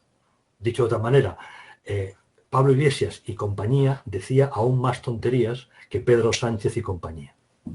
Y por lo tanto, Podemos ha perdido mucha expectativa de voto y el PSOE ha crecido. Uno puede decir, pero ¿cómo puede crecer el PSOE si no ha dado ni una? Bueno, porque está comiéndose a Podemos. Igualmente, Vox ha perdido y Ciudadanos ha perdido mucho en beneficio del Partido Popular. ¿Qué puede ocurrir en el futuro? Es un tema muy complicado y sobre todo que va país a país. Vamos a ver países donde crezca el populismo y países donde crezcan los partidos tradicionales. Todo va a depender del liderazgo. Angela Merkel era una política difunta estas Navidades. La pobre pues fue a Navidad con su marido, pues triste, agotada, agobiada, digamos, quemada políticamente. Ella ya había renunciado a presentarse de nuevo. Había habido unas elecciones internas para elegir sucesora. Ella enredó y colocó a su favorita. La favorita ya se había quemado en diciembre. Es decir, todo le salía mal a Angela Merkel. En estos momentos Angela Merkel es la única política reconocible en Europa. Es la persona más popular. ¿Por qué? Pues porque tiene el oficio, la tranquilidad, el entender el Estado, y lo ha hecho francamente bien durante este tiempo. Por tanto, en política, sobre todo en política, en tiempo de crisis, todo cambia tanto. Pues que es muy complicado poder augurar, sino, en cualquier caso, el espacio para el populismo va a ser un espacio importante en los próximos años. Muy bien. La siguiente intervención, Florentino, pertenece a la hija de mi actual pareja, Leticia Herrera, que vive en Madrid, por cierto, es paisana tuya. Un lujazo haberte tenido en casa, Florentino. Me ha llamado la atención el papel tan catártico que le concedes al vídeo. La pregunta sería, ¿cuánto de esa revolución que adelantas en todos los órdenes de la vida habría llegado igualmente sin el COVID? Es decir, ¿ha sido realmente el virus el catalizador o era la evolución natural que nos esperaba? El virus solo tiene efecto sobre la velocidad del cambio, nada más. O sea, si no hubiera habido pandemia, lo que nos espera, dicho de otra manera, el virus es realmente importante por la crisis económica que genera. no por la crisis de salud.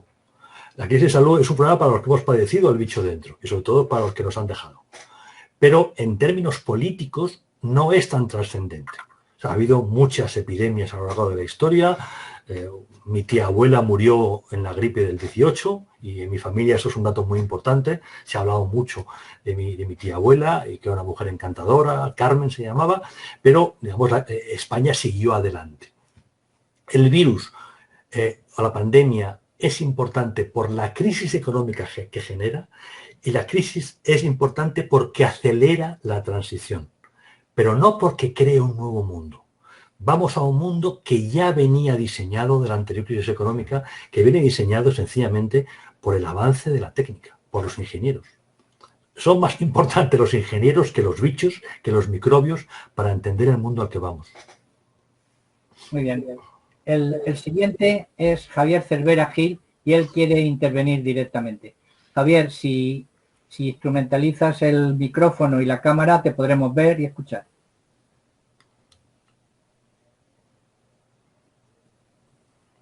¿Estás presente, Javier? Bueno, pues lo dejamos para que me avise luego si... Dice que está presente, pero debe tener problema de micrófono. Ya, pues que ni lo vemos ni lo escuchamos, ¿no? Nada. Bueno, pues continuamos entonces con el listado cronológico.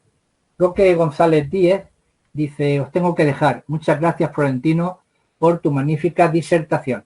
Me alegro de tu recuperación. Cuidaros mucho. Un fuerte abrazo a todos. Muchas gracias. Lo siguiente es servicios familiares. Dice, creo que los fondos de ayuda exigen un control finalista. Hombre de negro. A eso se negará el gobierno español y otros. No sé si lo quería decir en pregunta o no. A eso se negará el gobierno español y otros. Creo que esa afirmación, porque además no está el símbolo. Ese es el problema. Volvemos al tema clave, que es el tema de cómo afrontar la crisis fiscal. Ahora, de manera muy esquemática y quizá falseando un poco el tema. Los liberales queremos el rescate, queremos a los hombres de negro, porque los hombres de negro lo que van a hacer es venir para poner orden en las cuentas sin tocar la estructura social. Los hombres de negro vienen para salvar las clases medias. Ellos no son comisarios políticos. Ellos lo que quieren sencillamente es que la casa esté en orden. Por lo tanto, si vienen los hombres de negro, ya adelanto que habrá una reducción de las pensiones, una reducción de los sueldos de los funcionarios, una reducción drástica de las competencias de las comunidades autónomas, que son un problema muy grave para la viabilidad de este país, por cómo se están desarrollando, no por su existencia, sino por cómo funcionan. Sencillamente, digamos, podarán parte del Estado para garantizar su viabilidad y, por tanto, la viabilidad del modelo social. Los que no quieren hombres negros son los que quieren aprovechar la oportunidad, y esta es la clave, para legitimar una acción política que ya querían hacer antes, pero que no podían hacer. Este es el regalo para ellos. Pueden, vía impuestos, reordenar la estructura social y crear una sociedad estado-dependiente, apoyándose en los problemas derivados de la fiscalidad por el virus. Estos son los dos modelos.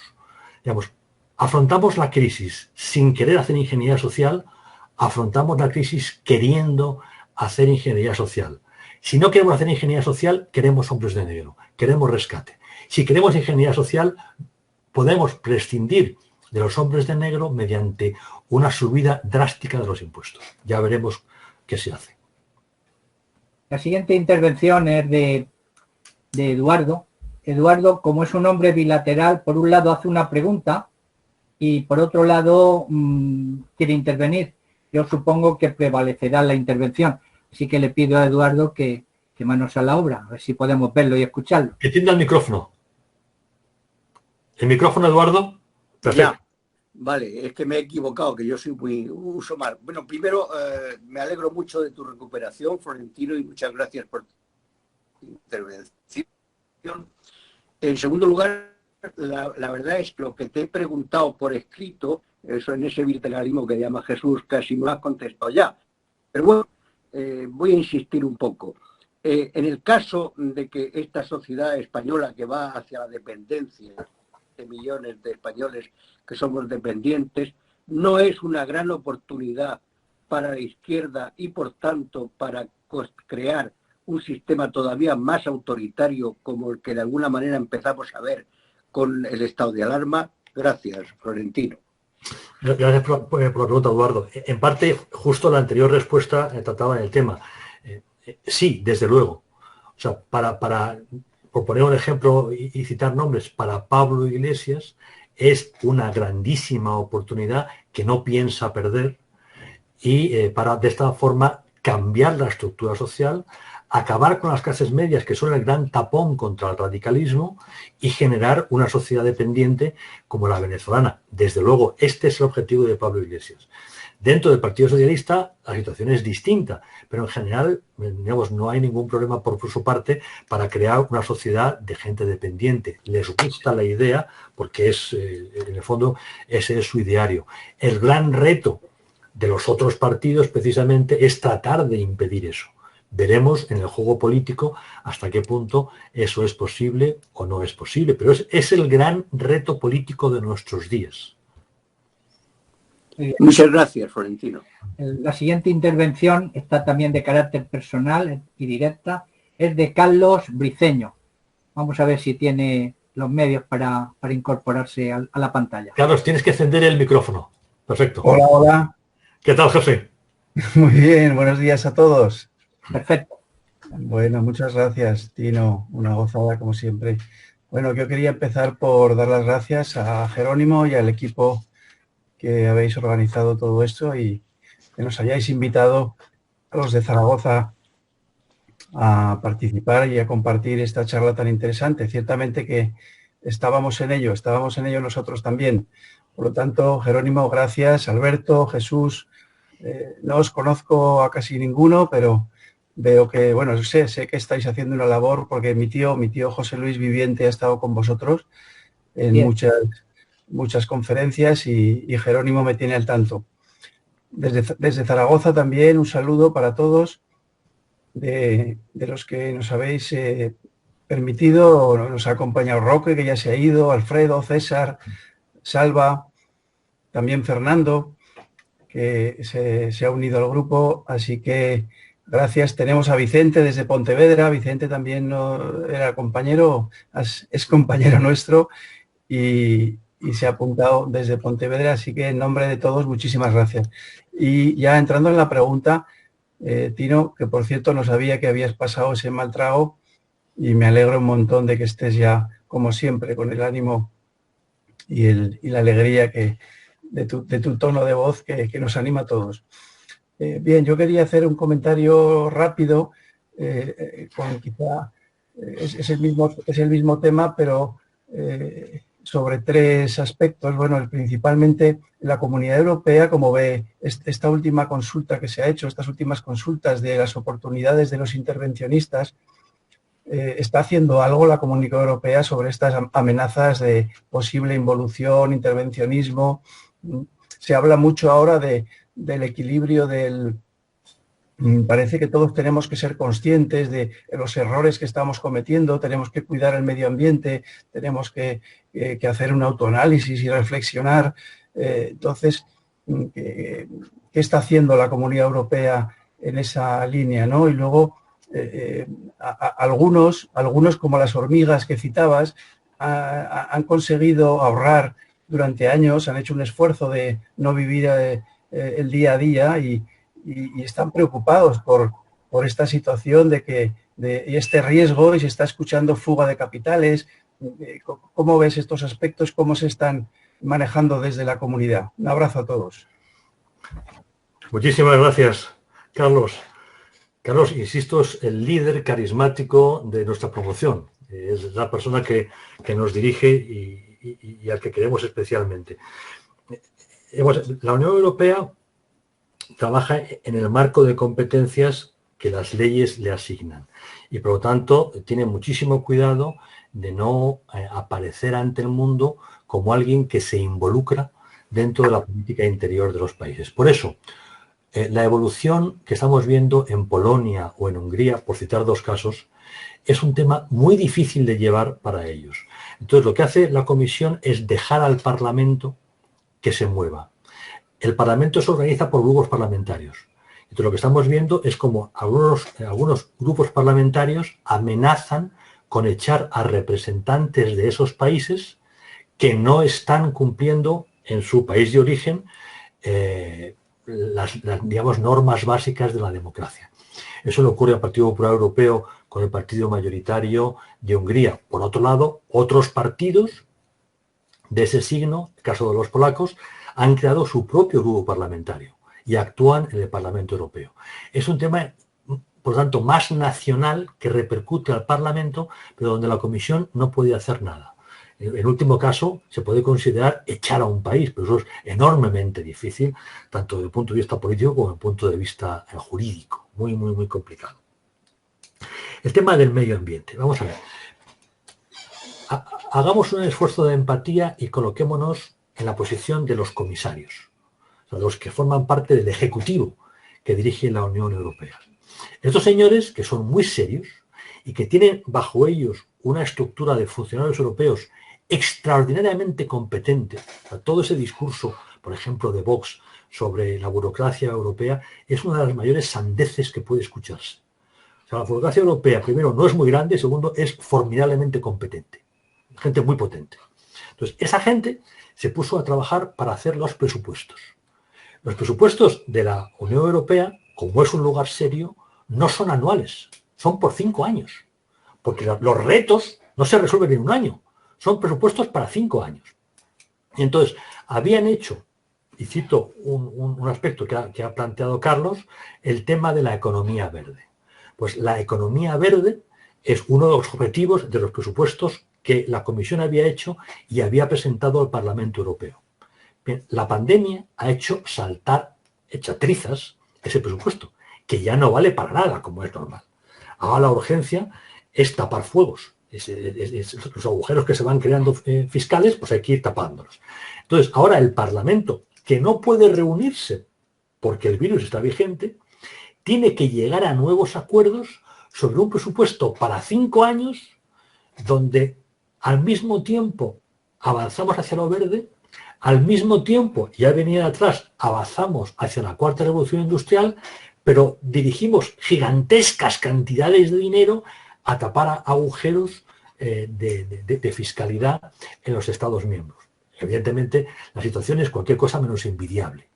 Están metidos en un lío y están en eso. No sé cuántas semanas seguirán más, pero los eurodiputados están ahora siendo acosados a través de sus ordenadores para que muevan ficha e ir llegando a acuerdos para poder fijar esos presupuestos.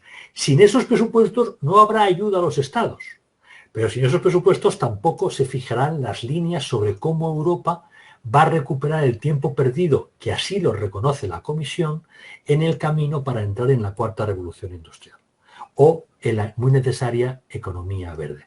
Ahí están y es un lío. Como la Unión es muy consciente del problema que tiene, lo que ha hecho es convocar un proceso de refundación, que es la denominada Convención para el Futuro de Europa. De la anterior crisis económica y de la salida del abandono del Reino Unido ha quedado un ambiente, digamos, de tristeza, de desolación, de Dios mío, hemos perdido el norte. Son muy conscientes de que han perdido la ilusión de la gente.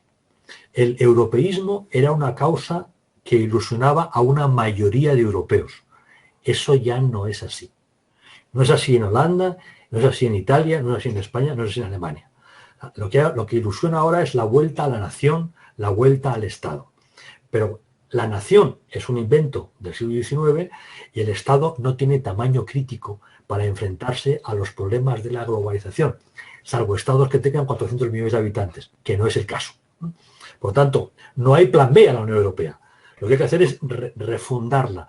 Y de ahí esa propuesta de convención que ya veremos a dónde llega, porque la convención no será tal si antes no llegamos a unos presupuestos para los próximos 5 años que de verdad den respuesta a ese conjunto de retos. Y eso no es fácil. Vamos, no envidio nada a la presidenta de la Comisión Europea, ni a los comisarios, ni a los parlamentarios. Tienen por delante un problemón enorme porque las cuentas no salen. Bueno, la siguiente intervención, me parece que más que una intervención es una postilla, es de servicios familiares, que antes ya te preguntó por los hombres de negro, si no sería conveniente o si ocurriría en España. Ahora viene a decir, y leo literalmente, contexto, atacan las clases medias, solo atienden al montante global, ver Grecia. No sé si quieres tú añadir algo sobre la contestación que ya le diste antes o pasamos a la siguiente pregunta. No, la Unión Europea es un ente jurídico. Vamos a ver, la Unión Europea es una creación nuestra. Nosotros somos sociedades jurídicas. O sea, Occidente cree en el derecho profundamente, que es la forma de garantizar la paz. Así Jesús y yo tenemos una diferencia, tenemos dos opciones. Tratar de llegar a un acuerdo en el marco normativo o liarnos a puñetazos. Nosotros los europeos tratamos a través del derecho de crear un espacio donde podemos trabajar. La Unión Europea ha generado el derecho europeo, que es cualquier cosa menos fácil. Es una complicación, ¿no? Porque es muy pactista, es muy político y es muy complicado. Bien, en ese marco, la Comisión tiene unas competencias muy concretas, muy limitadas. Y por lo tanto, lo que puede exigir a los Estados es aquello que está entre las competencias que ha recibido del Parlamento, que ha recibido de la ciudadanía. Nos puede obligar a tener las cuentas en orden. No puede intervenir en cómo organizamos una sociedad. Es así de sencillo. Otra cosa es lo que el comisario piense, que depende de su ideología, pues será más liberal o será más socialista. Otra cosa es lo que al Parlamento le parezca mejor o peor, pero sencillamente a la hora de poner orden en un país, lo único que puede hacer la Comisión o el Fondo Monetario Internacional en otro plano es exigir que las cuentas estén en orden. Y entonces sí, te puede canalizar flujos financieros para ayudarte, pero no puede más. Eso es así de sencillo. Si no, digamos, lo que en el fondo estamos demandando es algo que no está claro que queramos, que es la renuncia a la soberanía nacional. Este es el tema. O sea, si queremos que la Unión Europea nos resuelva los problemas, perfecto. Tenemos que crear la soberanía europea, que no existe. Y la soberanía europea es a costa de la soberanía de las naciones. Entonces sí, entonces Europa decidirá sobre las clases medias, sobre fiscalidad concreta en cada país. Pero si no, no puede ser. Por eso mucha gente dice que la solución es más Europa. En realidad, la expresión más Europa es una expresión vacía. Lo que quieren decir es más competencias para la Comisión Europea, más competencias para el Parlamento Europeo. Pero los seres humanos somos seres sentimentales y nos sentimos vinculados a una nación. Y por lo tanto, el renunciar a eso cuesta mucho. Ese es el eterno debate del proceso de integración europea. ¿Hasta qué punto queremos integrarnos? ¿Hasta qué punto queremos crear una federación europea? Ese es el gran tema. Muy bien, Florentino. La siguiente intervención es de Jesús Villena, nuestro sumiller de cabecera, que a estas alturas de la entrevista debe estar ya agotando la primera botella porque ha intervenido 3 veces seguidas. Se las voy a leer por el orden en que han entrado. ¿Habrá elecciones anticipadas? ¿Cuál es el próximo gobierno?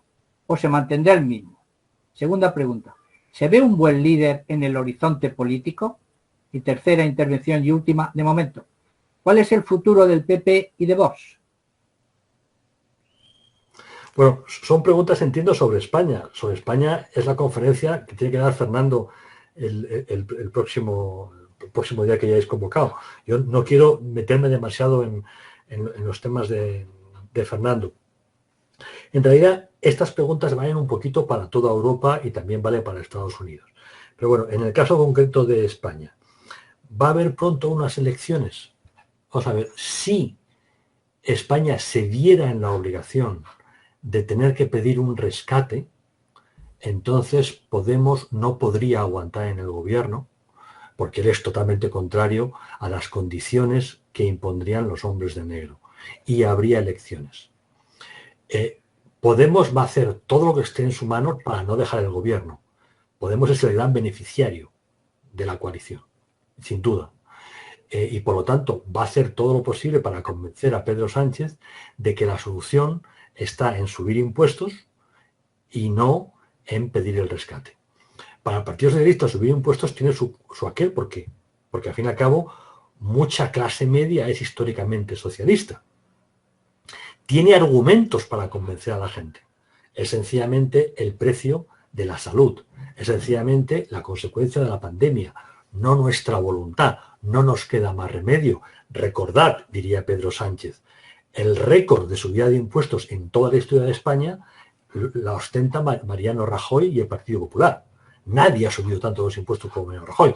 Sí, el PSOE va a tener argumentos, pero no creo que le ilusione mucho una subida drástica de impuestos.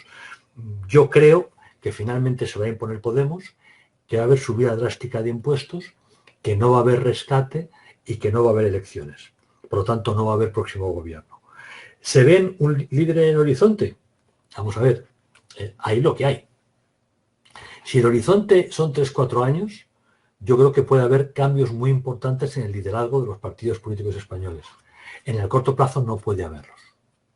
O sea, el PP no va a echar a Pablo Casado en los próximos meses. Eso no va a ocurrir. Por mucho que a Feijóo le pueda molestar. No va a haber cambios en Vox, no va a haber cambios en el PSOE y no va a haber cambios en Podemos. Podemos llegar a la conclusión de que esos líderes no son los que quisiéramos. Son literalmente los que los merecemos. Cada país tiene los políticos que se merece. Que no nos quepa la menor duda. O sea, el señor Rutte gobierna Holanda, es un formidable político, historiador como yo, y está a la altura de los holandeses. La señora Merkel, una físico-química de primera, con muchísima experiencia, está al frente de Alemania porque los alemanes han votado a la señora Merkel y su partido previamente la ha elegido. Cada país tiene los políticos que se merece. No nos engañemos, no hagamos trampos en el solitario. Esto es lo que hay. Yo creo que en 3 años cabe la posibilidad de una renovación y sobre todo de que los partidos políticos se abran a la sociedad y por lo tanto aumente la calidad media de nuestros políticos. El futuro de la relación entre PP y Vox, complicado. Vamos a ver, la razón de ser de Vox es lograr el liderazgo de la derecha, es comerse al PP. O sea, Vox es una escisión por la derecha del PP. Originalmente hablábamos diríamos que Vox es el PP auténtico. Como había un PSOE auténtico y un PC auténtico en la transición, pues Vox es el PP auténtico, el de los valores tradicionales. Casi se podría decir entonces el PP Aznar frente a PP Rajoy. Bien, Vox ha evolucionado, está en otra línea, acercándose a los partidos polacos, etcétera, etcétera, y por lo tanto el acercamiento entre Vox y PP no está a la vista. Otra cosa es que puedan llegar a determinados acuerdos en alguna comunidad autónoma, pero no está a la vista. Vox, a fecha de hoy, es un instrumento formidable para el Partido Socialista. Es un regalo a Pedro Sánchez que le ha hecho la derecha española, que pagará. La derecha española pagará muy duramente ese regalo, pero vamos, Pedro Sánchez, a través de su control casi total de los medios de comunicación, puede jugar a enfrentar a PP y a Vox y, por lo tanto, a impedir vía ley electoral que la derecha consiga un número de votos suficientes para poder gobernar. A fecha de hoy, y aquí en Madrid, que los tenemos a todos juntitos, no se ve ningún acercamiento de ningún tipo, absolutamente de ningún tipo. Muy bien, Florentino. Yo pido un poco de compasión, no para el ponente, sino para el convaleciente, porque no paran de entrar preguntas y imagino que se va a prolongar mucho tu actuación. Y ya empiezo a notar un cierto parpadeo preocupante en el ojo izquierdo y una decoloración en las mejillas. Vamos a ver. Yo estoy encantado de estar. No puedo disfrutar de los vinos que Jesús nos hubiera traído, que es lo que en estos momentos me emocionaría de verdad, pero estoy encantado, a pesar de no tener ese vino, de estar con todos vosotros. Aprovecharemos el futuro para beber el doble, entonces. Sin duda. Bueno, Javier Cervera, que antes, como recordará, intentó intervenir directamente y no pudo, nos manda la siguiente intervención. 1. Llevamos en España 40 años destrozando la educación mediante leyes educativas que se hacen de unos contra otros. La consecuencia, un pésimo sistema educativo. Lo veo en mis hijos, todos en edad escolar. Entonces, si llegan a nuestras aulas universitarias con bajo nivel de base, tratamos de mantener un nivel de exigencia y encima en los últimos años se ha desprestigiado la institución universitaria, plagios, títulos de máster, y además nosotros tenemos alumnos universitarios que no quieren, creo que esto debe continuar en algún otro posterior, efectivamente, que no quieren dedicarse al servicio público, a la política. ¿Cómo hacemos para prestigiar la política? Porque sin clase política de entidad, ese futuro, que es un mundo muy distinto al que se está muriendo. A mí me preocupa que únicamente se dedican a la política mediocres, siendo optimistas, o vividores, y la gente con preparación ni se le ocurre ni quiere. Así como vamos a afrontar esos retos del futuro. Javier, primero un saludo, un abrazo muy fuerte. Y segundo, bueno, tu pregunta ya implícita varias afirmaciones que comparto. O sea, la política educativa en España, a diferencia de otros países europeos, es una política marcada por un fortísimo sesgo ideológico. Ese, por poner un ejemplo, no es el caso de nuestra vecina Francia. En Francia la política es cuestión de Estado. Se hacen muy pocas reformas, se cuida mucho la calidad, tanto del profesorado como de la formación que van a recibir los alumnos. Aquí, desde la transición, ha sido un campo de batalla ideológico. Y para la izquierda ha sido el escenario donde lograr lo que ellos llaman igualdad. Para el mundo liberal, igualdad es igualdad de oportunidades. Donde, por lo tanto, la solidaridad pasa por ofrecer al que no tiene medios la posibilidad de recibir la misma educación que el que tiene medios. Esta es la, digamos, visión liberal. Esa no es la visión socialista de igualdad. Igualdad quiere decir que para ellos que todos debemos tener la misma formación por abajo para que no haya élites. Es, por tanto, una aproximación obsesionada por evitar la formación de élites dirigentes. Esta es la visión de ellos. El resultado ha sido una bajada continua del nivel de exigencia y de destrucción en la enseñanza. Como las leyes afectan por igual a la enseñanza pública que a la privada, todo se ha visto afectado. Pero la privada, o alguna parte de la privada, ha hecho un esfuerzo por escaparse y mantener niveles. Y esto ha llevado a un fenómeno muy curioso en España. Y es que, viniendo nosotros de una tradición de enseñanza pública, sobre todo en la universidad, no en la enseñanza media o inferior, pues cuando yo era chaval, universidades privadas eran Navarra, era Comillas, y no recuerdo ninguna más en aquel momento. Bueno, había en Barcelona el Instituto Químico de Sarriá y muy poquito más. En estos momentos debe haber ya unas 20 universidades privadas en España. Esas universidades privadas se dividirían en dos bloques. Las que son negocio y en muchos casos recogen un alumnado que no quiere ni la pública. Podría dar nombres, pero no es muy elegante. Y por otro lado están universidades privadas, religiosas o no, que están buscando la formación de calidad. Y esas universidades no paran de crecer. No paran de crecer. O sea, la clase media que antes enviaba a su hijo, muy tranquilo, a la Facultad de Derecho de la Universidad Complutense, porque iba a tener estupendos profesores y luego podría prepararse para ser abogado del Estado, sencillamente ya se gasta un dinero que antes no estaba previsto que gastarse para matricularlo en una universidad privada donde el profesorado no es tan bueno, pero el ambiente es mucho mejor. Estas son situaciones nuevas generadas por esta batalla ideológica. Desde luego, la universidad pública, y yo contestando a Javier, también ha sufrido ese terrible desprestigio que está favoreciendo enormemente a las privadas, pero que no es una buena inversión para la nación. Los que trabajamos en la privada ahora, yo he estado 30 años en la pública, llevo 5 años en la privada, pues evidentemente agradecemos a la pública que se suicide, pero en términos de política del Estado es un suicidio general, es un error gravísimo. La política está despreciada. ¿Por qué?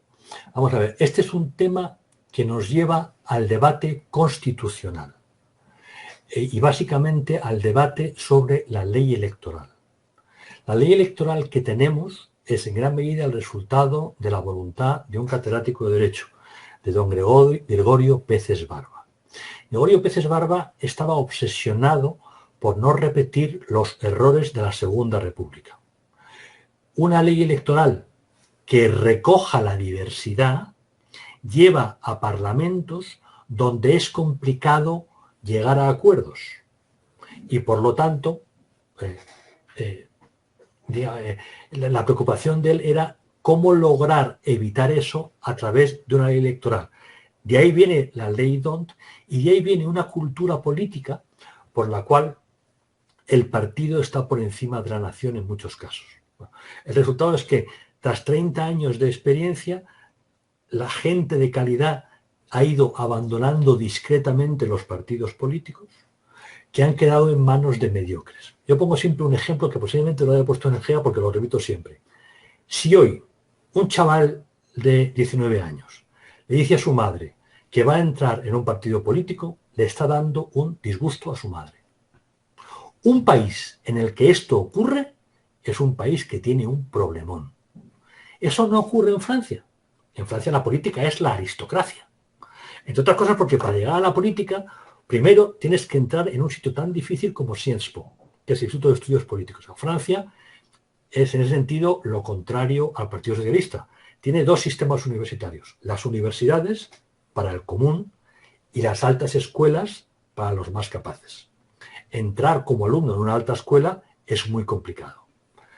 Si entras en la alta escuela y consigues acabar, podrás hacer el máster en la alta escuela y luego incluso presentarte mediante oposición para entrar en la Escuela Nacional de la Administración, la ENA famosa, que es segundo posgrado.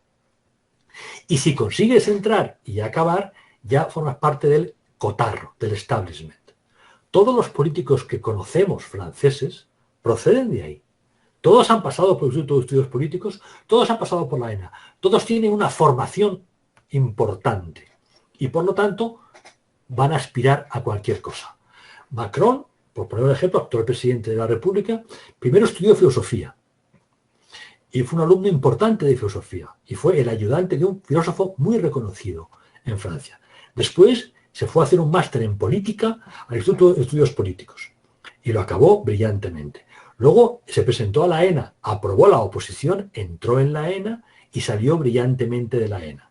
De allí ya entró en la alta administración. De la alta administración pasó a la banca Rothschild, donde se hizo millonario porque era un dealer de fusiones y adquisiciones. Y de allí pasó a ser ministro de Economía. Es decir, nadie pone en cuestión que Macron sabe.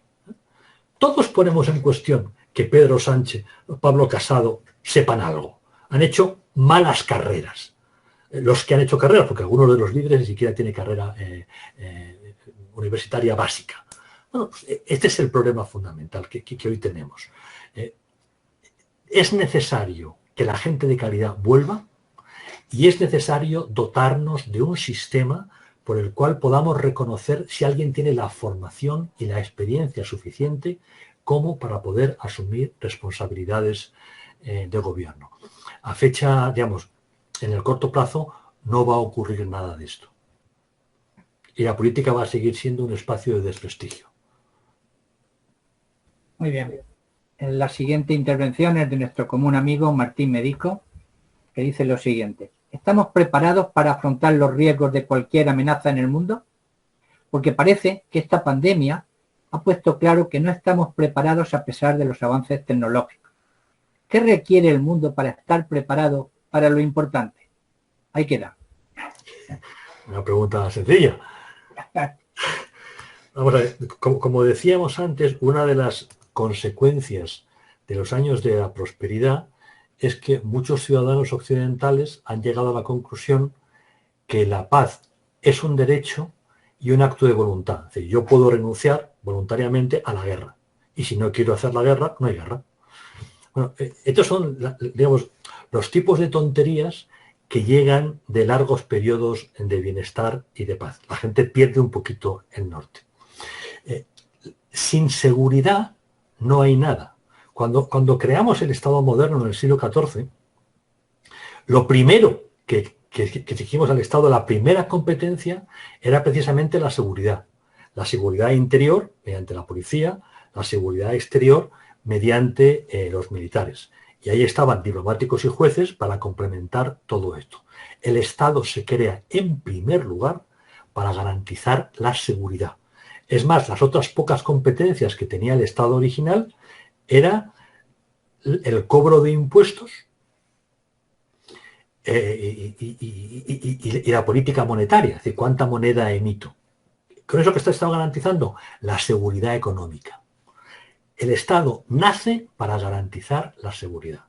El Estado no se crea para que haya carreteras, no se crea para que haya hospitales, no se crea para que haya escuelas.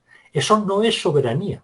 Esas son competencias que hemos ido adjudicando al Estado porque es más cómodo. Pero la razón de ser del Estado, la única, es la seguridad, que es lo que la cultura política actual ha ido perdiendo paulatinamente. ¿Qué es lo que tenemos que hacer? Básicamente recuperar el sentido común, que es, como todos sabemos, el menos común de los sentidos. Y reconocer que seguimos teniendo problemas. Tenemos problemas frente a los bichos y hay que saber defenderse de los bichos. Tanto defenderse preventivamente como saber defenderse cuando ha entrado y se ha hecho fuerte el bicho entre nosotros. Hay que saber defenderse de los ciberataques que se pueden llevar por delante el sistema sanitario o el sistema fiscal de un país, o de los ataques para quitarnos las patentes, o sea, quitarnos directamente nuestra capacidad para innovar, nuestra capacidad para investigar, nuestra capacidad para generar patentes. Y tenemos que ser capaces de defendernos frente a estados que utilizan las redes sociales para confundir a la sociedad, para dividirnos, o frente a emigraciones masivas como las que podemos encontrarnos desde nuestro sur, dada la crisis permanente que estamos viviendo en el área del Magreb y del Sahel. Y todo eso requiere un cambio cultural, que requiere que nos ocupemos, que nos preocupemos de todo esto, porque está ahí y porque nos va a dar muchos disgustos. Gracias, Florentino. Bueno, parece que estamos llegando al final porque las tres últimas intervenciones que veo, que confío que serán ya las finalistas, dos de ellas son dos reflexiones al hilo de lo que tú le has contestado, tanto a Servicios Familiares como a Javier Cervera, y se cuela una última pregunta de Vitalea Bienestar, que creo que es José Luis Miñano, que te la hago a continuación de la lectura de estos dos. Servicios Familiares dice: agradezco mucho vuestra conexión. Me despido de don Florentino y demás partícipes. Solo que en España confluyen tres emergencias: sociomoral, biológica y económica. Recomiendo no hundir a la clase media. Es la única que puede resolver el problema. Por ello, este gobierno la asfixia. Nos quieren uniformar el alma y el cuerpo después. Un abrazo. Si quieres hacer una postilla, algún añadido. No, yo creo que estamos viviendo un momento muy importante. Digamos, las transiciones de una época a otra son muy delicadas. Nos estamos jugando muchas cosas y es muy importante que los ciudadanos distingan lo importante de lo coyuntural y se concentren en defender aquello en lo que realmente creen. Muy bien. Javier Cervera también se despide diciendo: muchas gracias, Florentino. Aún así, continuaremos peleando porque nuestros muchachos salgan lo mejor formados posible. Sin y a duda. ver si alguno se dedica a la política y eleva el nivel. Confiemos que así sea. ¿Quieres decirle algo a Javier de despedida? Pues a Javier lo que le tengo que decir es que ahora nos vemos menos por razones evidentes, pero que le envío un abrazo muy, muy fuerte. Muy bien. La pregunta que yo te anunciaba como tercera y creía que última, pero veo que aparece algo más, es: ¿qué puede pasar con la monarquía a corto plazo? Muchas gracias. Que pues pueden pasar cosas muy distintas. Por una parte, el prestigio de la corona está viviendo circunstancias singulares. El rey emérito está hundiendo a la corona y el rey actual, junto con la reina, pues están defendiendo muy bien el pabellón. Yo creo que la sociedad española hoy mayoritariamente se siente muy bien presidida por nuestros reyes, y en ese sentido la monarquía goza de prestigio, pero el legado del anterior rey, fundamentalmente en relación con sus cuentas privadas, en manos de quien quiera hacer daño a la monarquía, puede dar mucho juego. Puede dar mucho juego en el momento conveniente. En segundo lugar, el modelo al que vamos sobre todo en lo que es la organización territorial del Estado, ve a la monarquía como un dique de contención.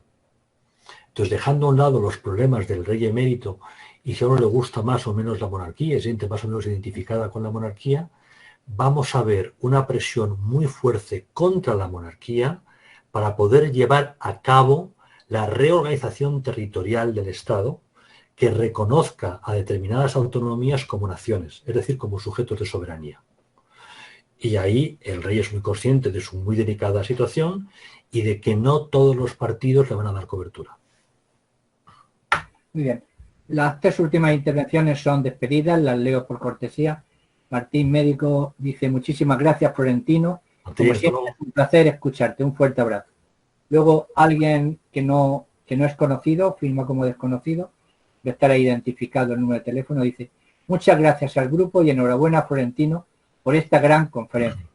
Y por último, Javier Cervera te contesta diciendo: gracias, Florentino, a ver si pronto nos damos ese abrazo en nuestro querido campo. Yo aprovecho estas despedidas para hacer también la mía, agradecerle a todos los intervinientes su disciplina y su consentimiento y darte un fuerte abrazo, Florentino. Me alegro muchísimo de verte tan brillante y tan recuperado. No podía ser tan feliz viéndote de otra forma. Y doy paso a nuestro presidente, que despedirá la función con el cariño que le caracteriza. Un abrazo muy fuerte, Jesús. Hasta prontito. Presidente, ¿estás todavía?